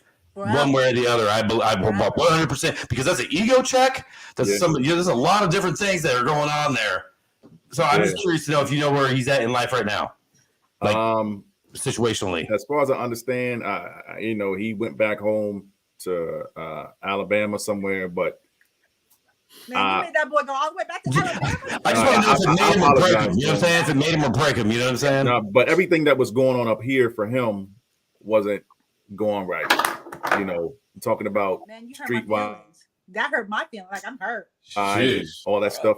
I Like, get it, dude. it's just best to go back. And so, yeah, I was like, I've done some bad things in my life, but it was, We've all done things. I mean, if we I've- super real, yeah. we probably all done some shady shit. I mean, I I've know done I some shit to prove a point, but I never went that far. Yeah, I really, I Yeah. So I'm sure you have. I've never done that either, but I can relate to exactly what you're saying, dude. I 100% get it, how that could happen like that with two young men who both, you know what I'm saying? And then they are friends. Doesn't make you a less friend. You just didn't have, that much. It You weren't does. developed enough yet to understand what you were doing, man. Because I forgive you. Come on, man. I have done shit to prove a point. Just to prove a point. Like when Not to prove a point. He's actually trying to help him. Because the only way Chris thought the only way that dude would understand if he saw it with his own eyes what kind of girl she was. But you could have did it without doing it though. You could have did it. I realize that now. See, I for realized me, that. It was fucked up. It was fucked up. Could you I've just had text people- her? Do you I've want to had come people over tonight stab and me have in the sex? And she would say yes and take a picture of it. Damn, that would have I've been had just as people. good. I've had Yeah, but people you wanted to stab fuck me in too. the back. Tell him something. I've had people Well, stab me maybe in the they had back, sex. and I just wanted to prove to Oh, yeah. them that I've had multiple opportunities to do it to you, but I chose to not do it. Right. And I just gave them enough proof to see, okay, so you did this to me, even though, it's a code you don't break. It's a code you don't break. And it don't matter if you are in a deep relationship or not.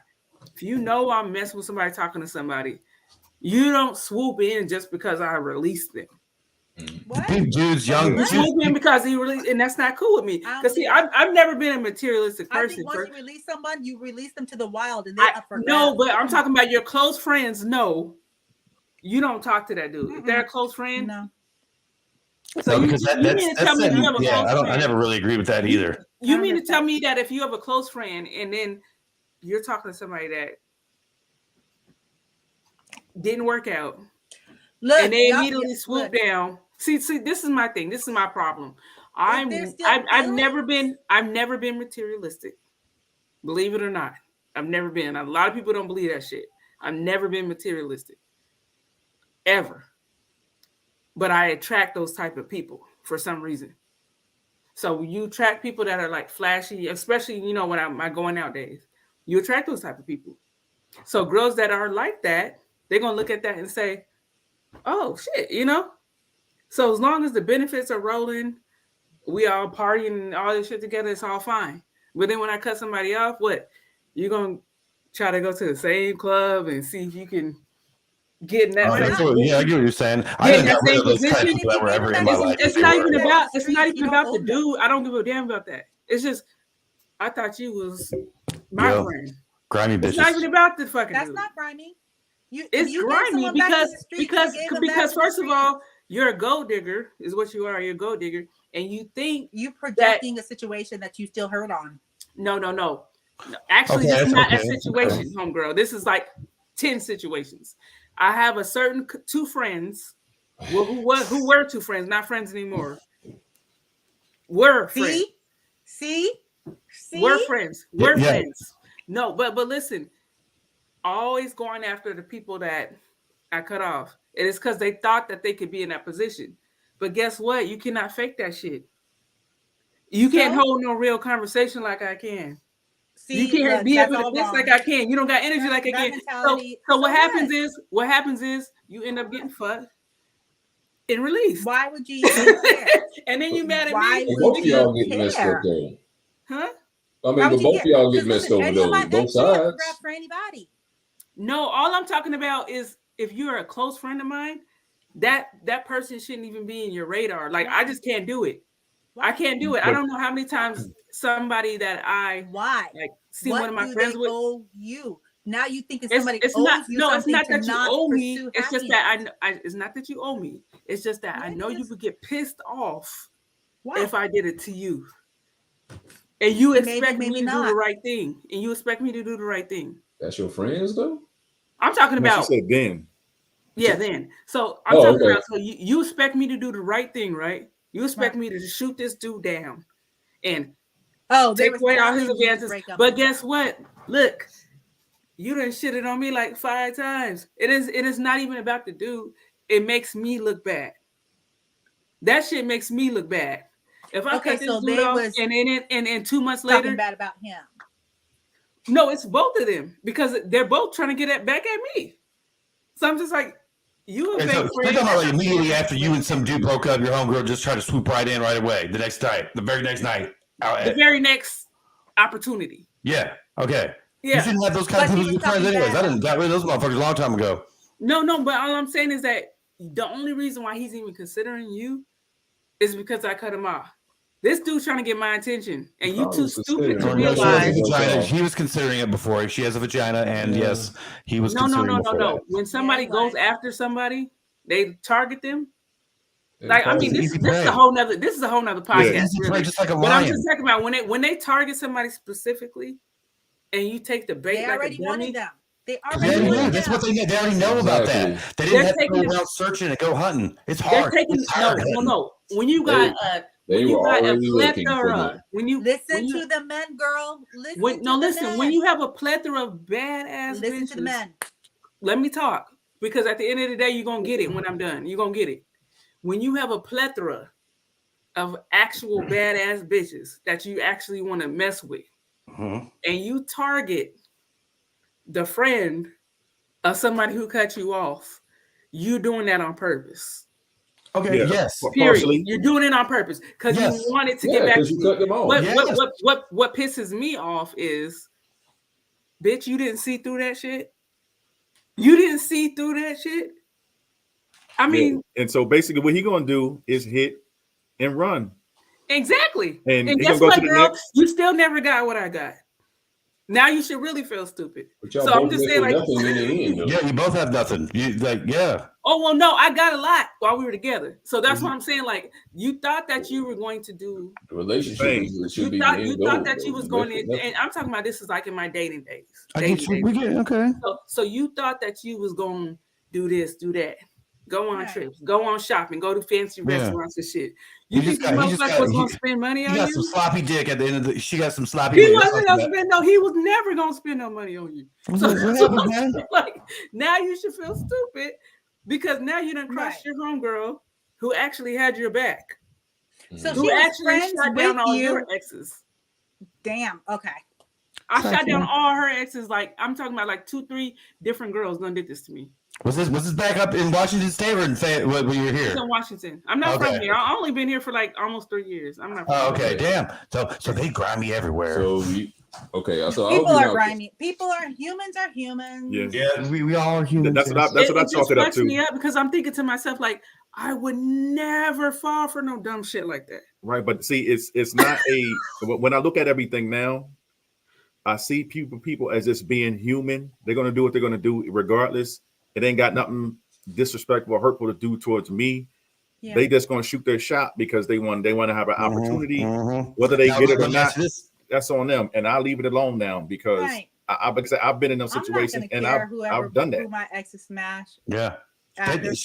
She's probably jealous of you. But I'm talking about your close friends, Erica, or who you consider close friends. Jealous of you, probably stunting on her all the time, and she was jealous. I don't have that sort of attachment like that to care.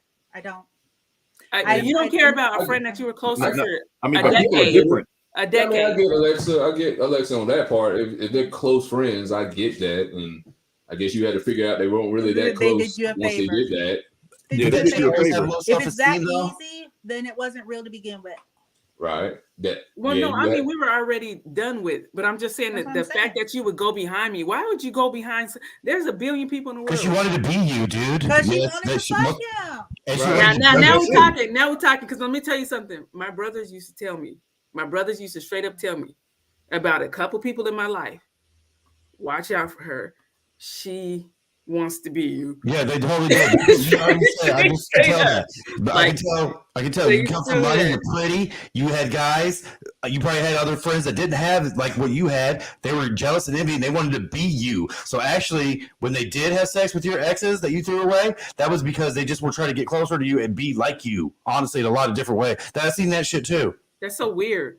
Yeah, it is Some weird. weird ass shit. Well, it's kind of a form of a like I don't know. I don't want to. Flattery. Yeah, it is flattery too, and also it's a lot of different things, man. You knew that the people looked up to you and liked you a lot. I'm not saying you knew that they're gonna go fuck your man back after you then I broke up. didn't. Back then I didn't. Back then I was like, ride or die. We ain't But never one of the gonna things we have to cross each other. understand is that being a human being, like people, regardless of whatever that is, just because of our standards and how we roll, everybody's not gonna roll like that. You're right. That's what it is. And I had to come to that understanding. Can't take it personal. So they ever say, no, but I'm not gonna get hurt by that.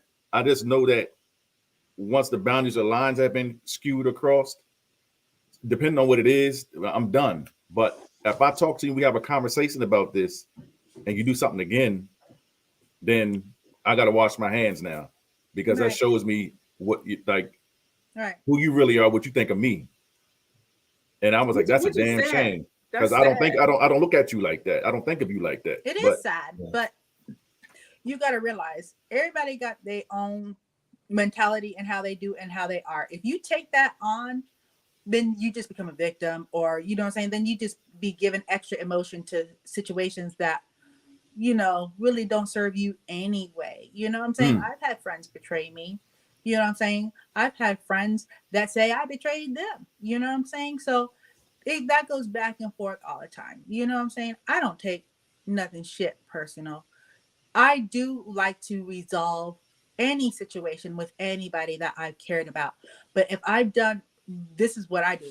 I give a 3 strikes, we out. If we talked about the same situation and you really haven't shown any changes and there's been no resolution, then yeah, I'm good. But even then, I don't harbor anything, because at that point in time, those are the boundaries I have for myself. You overstep my boundaries time and time again. Letting you go isn't something where will I mourn you? Yeah, I'll mourn you. I believe in healthy mourning and putting it to bed. That way I don't have to have no stored up feelings. And bring that shit into the next relationship. But what's the logic though? What is the logic with these female relationships? I mean, shit, this might be a whole nother show, but I'm gonna keep it real. Female dynamics and relationships are so fucking toxic right now. And it's like these same people back during when all this was going on, I can straight come up to them with ideas, money, everything. Let's invest. Let's do something together. Let's do a creative project. They don't want to do that. You don't want to make no money. But guess what? You want to mess with a dude who you think gonna make your life better because he got money. You know what? You need to tell you something. These millionaires don't even give their wife access to their account. They get allowances and shit. That's what's really going on. You think the wife actually got her own shit going on, or the girlfriend, or the sugar baby, whatever you want to call it. It ain't no damn immediate access to the money. Right. So what the hell did you think was going to happen? But people are delusional. Let's get back to what we were just delusional about, the talking part. Now, here's the thing I don't think enough people do. You know, if you're going to talk about your friends, about either the good or bad about a relationship, are you doing that with the person you're with as much as you're doing people on the outside? Are you telling the same things that are good about the person you're with? Are you actually telling that person to their face the same things you are telling your friends at let's say a 90% clip? Let's say you give 10% to your friends and you give 90% to them. Hey, you're such a good person. You're a good dad. You're a good provider. You're a good lover. You have a very open ear. You're compassionate. Are you doing that way more than you're doing with your friends? I think that's the I actually do. Do. I don't know if everybody else can say the same, but I do. I try to find positive aspects in everybody. You know, believe it or not, I'm very spiritual. So, you know, I listen to meditations literally, like, believe it or not, I listen to different talks and meditations 3 to 4 hours a day. How do I do it? Because I put it on speakerphone while I'm washing dishes, sometimes while I'm doing homework. If I'm taking a walk, I'll put my headphones on. I listen to like pure positivity for like 3-4 hours a day. So how do you give it to him? I see people, I try to see them as what they really are, is an unfinished God. That's what we are. Just like in the Bible, it says, Jesus said, Do ye not know that you are gods? That's what we are. We're not there yet, How though. do you tell him that though? Well, exactly, I do. But I'm my saying, thing is you, this: when you when tell I him that all the time? Do you just walk up and say, "You're such a wonderful person. You're such a good if guy"? I'm in a Just relationship, without cause. no, Just tell him. if I'm in a relationship that is healthy, yes, I do. Mm-hmm. I do. And Why that's not? good. I mean, I really truly believe that we should more often than the negative, because look what happens when we was kids. Mm-hmm. You ain't gonna be ish, or you ain't smart, you blah blah Mm-hmm. blah blah blah blah, Mhm. and you hear this constantly. What is that gonna make you feel? What does that turn you into? All right. So Projecting. the same thing, mantras. We talk about frequency and energy or voice. We could use that in a positive and a powerful way Mhm. to subtly change.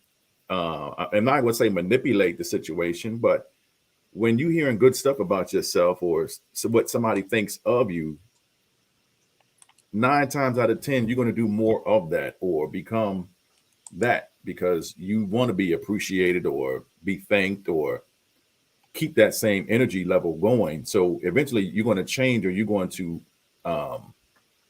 mimic that.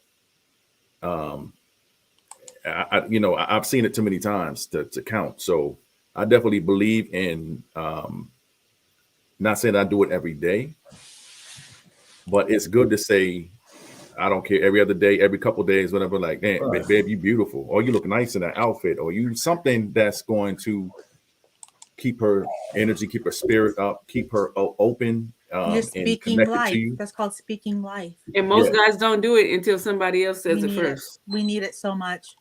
Do you know how rare it is for a man to truly, truly, consistently speak life into the woman that They he's with? don't, girl. They It's literally usually, don't. it's negative. They don't. They don't. I And had that conversation and the other day. So this is important. This was meant for us. This is good stuff. This is good stuff. Ladies into their men and the guys, into their ladies, even your friends. It don't speak life. I'm, tired of. That's why although I'm a hip hop fanatic, I love hip hop. I can't. I listen to instrumentals now. I can't keep having that program, that mantra. I see how it affects Yeah. people. Me too. But you know what? That's funny that you say that. Because even like gossiping with friends that are negative, I can't listen to music that is negative about men anymore, or even on the female side. And like, I can't listen to females that's talking junk about men. I can't even listen to it anymore because on a whole, I love men, and I, you know what I'm saying, and I work with a lot of men, and I'm constantly, even like in my clientele, it's like I'm about helping a man build his legacy. That's a passion of mine. I love to see it. Even with you guys, like I'm always on what y'all doing, what y'all got going on, what's your next event. You know what I'm saying? Like I love to cheer men on, you know what I'm saying? Because I know how hard it is for you guys. So no, I'm not gonna listen to, no music that's talking about how men ain't shit. I don't want to hear it. I don't want to hear it at all. Men may not be shit to you, but I actually have great relationship with men, and I'm not right. going to speak negativity in any of my male connections because I'm really in a place right now that all my male connections are really geared towards I want them to bring me life in abundance, and I'm going to bring them life in abundance no matter what level of the connection is. It's something that I ask for on a whole. And to So be it's like honest, I I'm respect never. that. I respect that. But let me say, coming from a family of mostly males, thousands of cousins, hundreds of second, third, for whatever reason, we just make more boys in our family than everything. So I got a freaking whole host of guys in my family. And when I tell you, it's very few of them that don't make me smile. Unfortunately, it's the rest of the world. So just think about this. You coming from a family, okay, I told you I reconnected with my dad later in life. My dad, my stepdad, two hard working men, My stepdad raised me since I was 3. That's why they had to tell me I had a new dad, or not new, but I had a different dad. Cause I was 3. I always thought that I had the same dad as my younger brother and sister. They had to sit me down and tell me because my mother was pretty much pregnant when she was getting divorced. Anyways, long story short, my dad has the only issues growing up. We reconcile. We're close as ever now, literally. And as a matter of fact, when I did get married, my dad and my stepdad both walked me down the aisle. That's beautiful. On each arm. As a matter of fact, they got along together like this. The only person they was beefing with was my mom. She's the only one that was mad. But my dad and my stepdad, they was cracking jokes together. They was talking. They was eating. When it came down for me to walk down the aisle, they both walked me down. So I have beautiful relationships with the men in my family. My brothers are all hardworking people. My cousins, every one of them.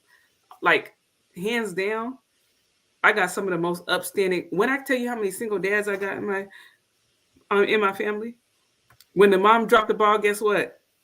I can't tell you how many single dads. I'm talking about with like been taking care of their kids for years. So I have nothing against like men itself. It's just that for some reason, the reality is that's not most men.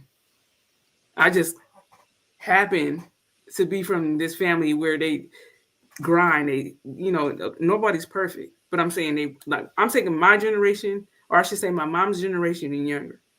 My mom's generation younger, boom. You got some upstanding men. You got men that volunteer, starting little league basketball teams, volunteering, doing like that's my whole entire family. So I'm with you on that. I'm never gonna bash men like, oh, they all this or that.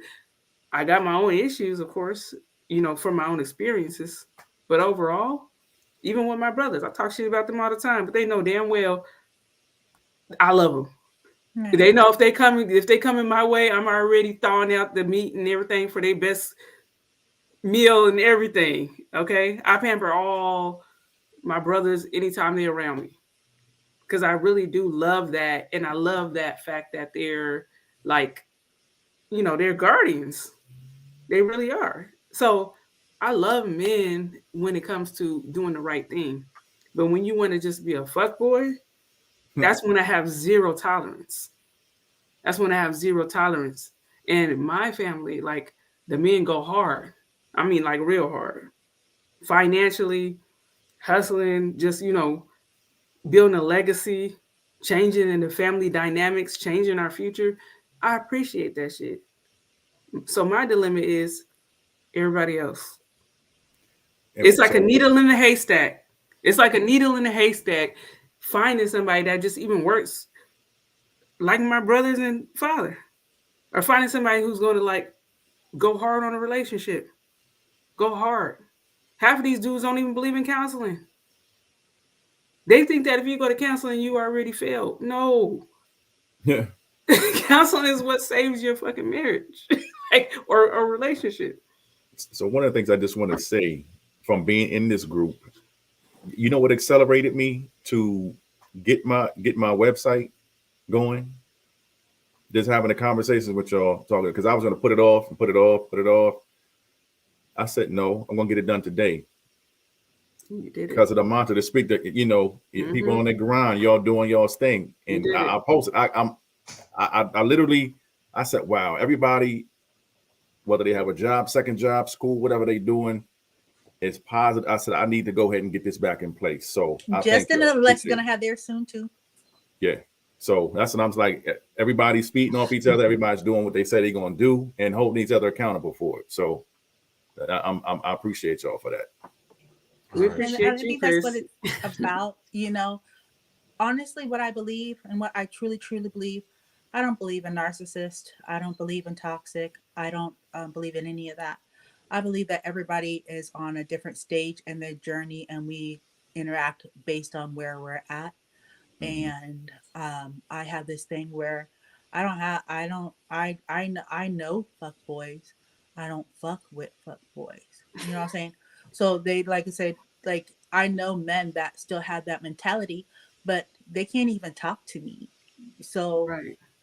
Frequency. I don't have no problem with fuck boys, because why would I even talk to them? Because I have a level of discernment to be able to see, just certain little things. You just got to pay attention.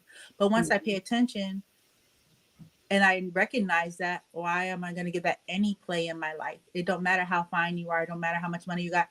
It don't matter how hard you coming on to me. I'm going to take it because, hey, hello, worship me, but, am I going to give anything back? No. I'm going to give you a smile and a kind word because everyone deserves that. No matter who you are, it don't cost me nothing. If anything, that's a seed that grows back life right into me. I'm sowing a seed for me, and a seed of a smile and a kind word to a man, even if he is a fuckboy. That's gonna, bring life into his life, and that's my gift to the world. So I'm gonna give it. It don't do nothing bad for me. You know what I'm saying? Okay. I can dig it. I can dig where you're coming from. There are true I get it. hardcore good men that are going through a hard stage in their life and could be considered fuckboys because of what they're going through. That's nice to hear. Yeah, well, I've been there before too. I get my highs and lows. If we, like I said, that's why I say, I've done some shady shit too. I've done some real shady shit. You know what I'm saying? Like, can't wait till my book comes out. You read it. Because I tell on myself because I don't give a fuck. Don't tell me you mess with one of your homegirls dudes. Oh yeah, me and her weren't friends anymore. And then me and her weren't friends anymore. And then a few months later, someone that she was sleeping with, me and him started doing something. Absolutely. No regrets. Okay. Because you know what? It was never hers to begin with. It was always supposed to be mine. So whatever,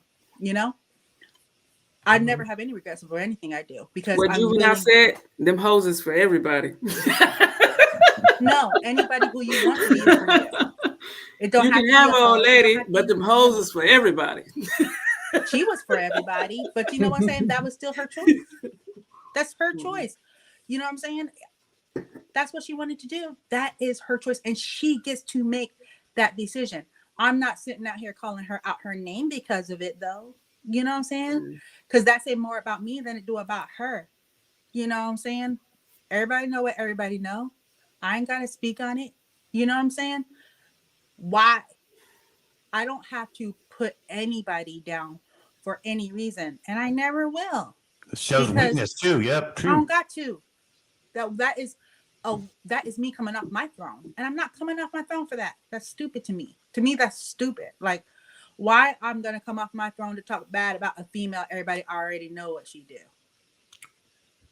You say some real shit, Erica.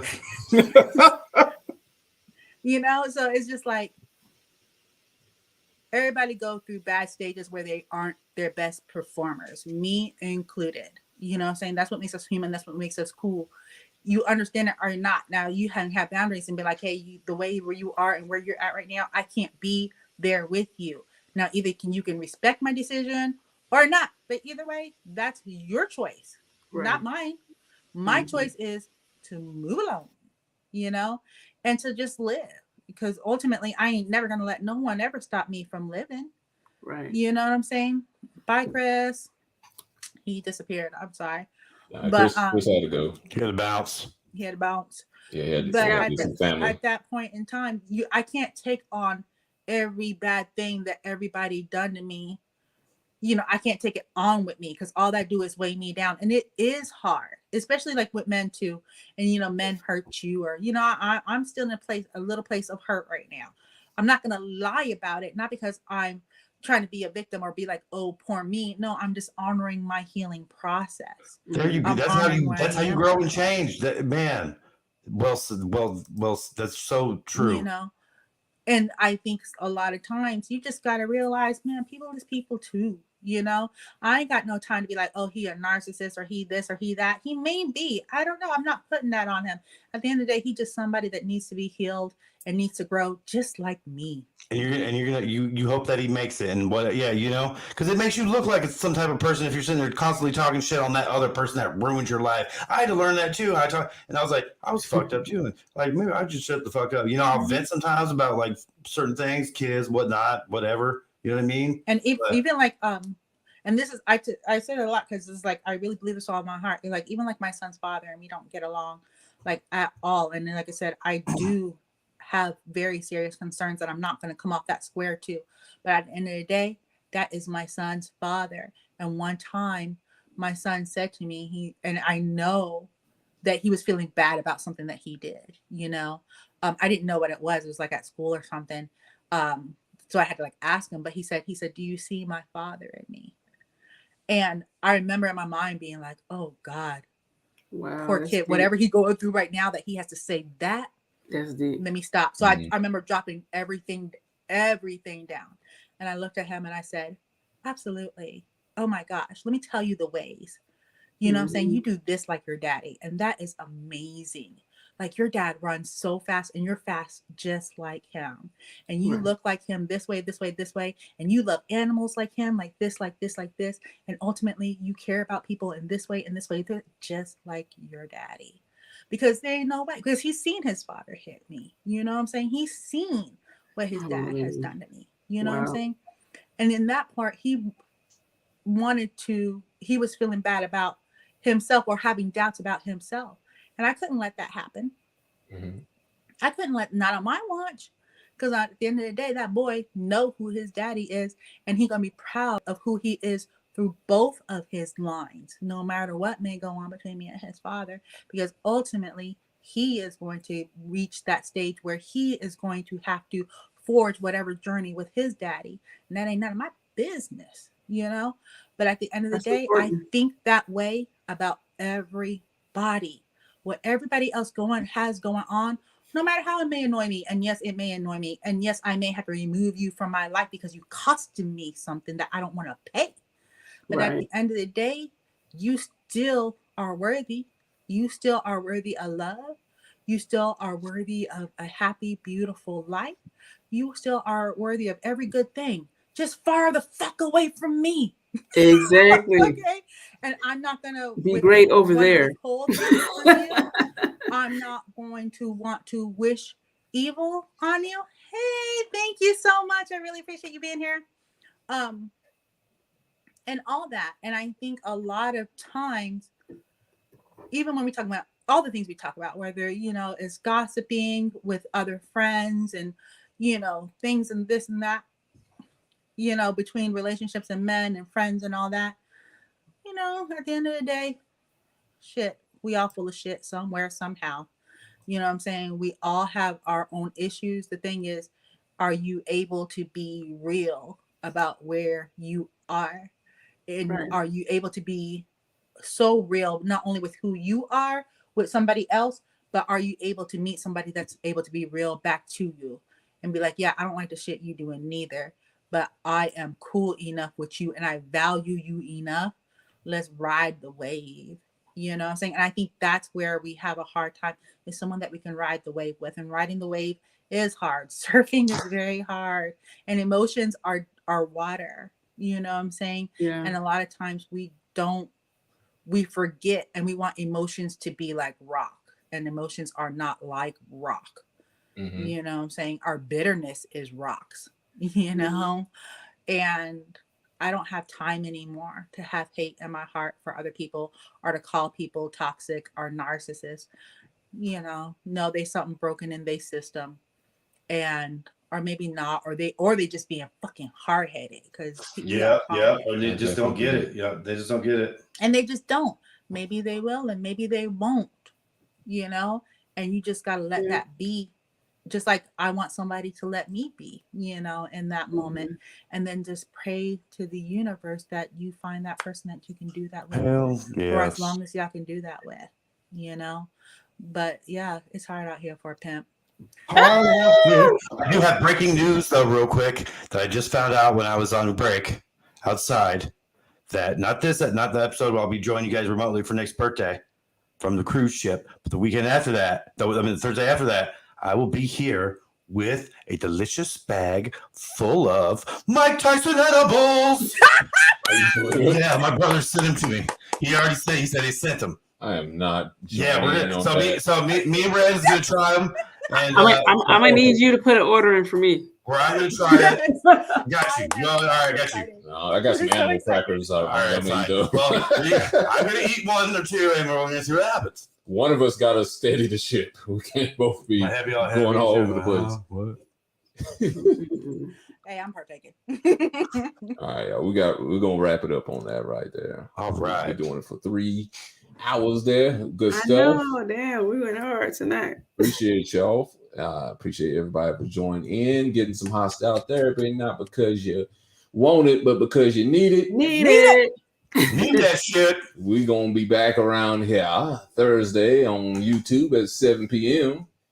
Hope everybody has a good night. Stay safe and tell your loved ones any bad secrets you may have. So before they end up leaving you.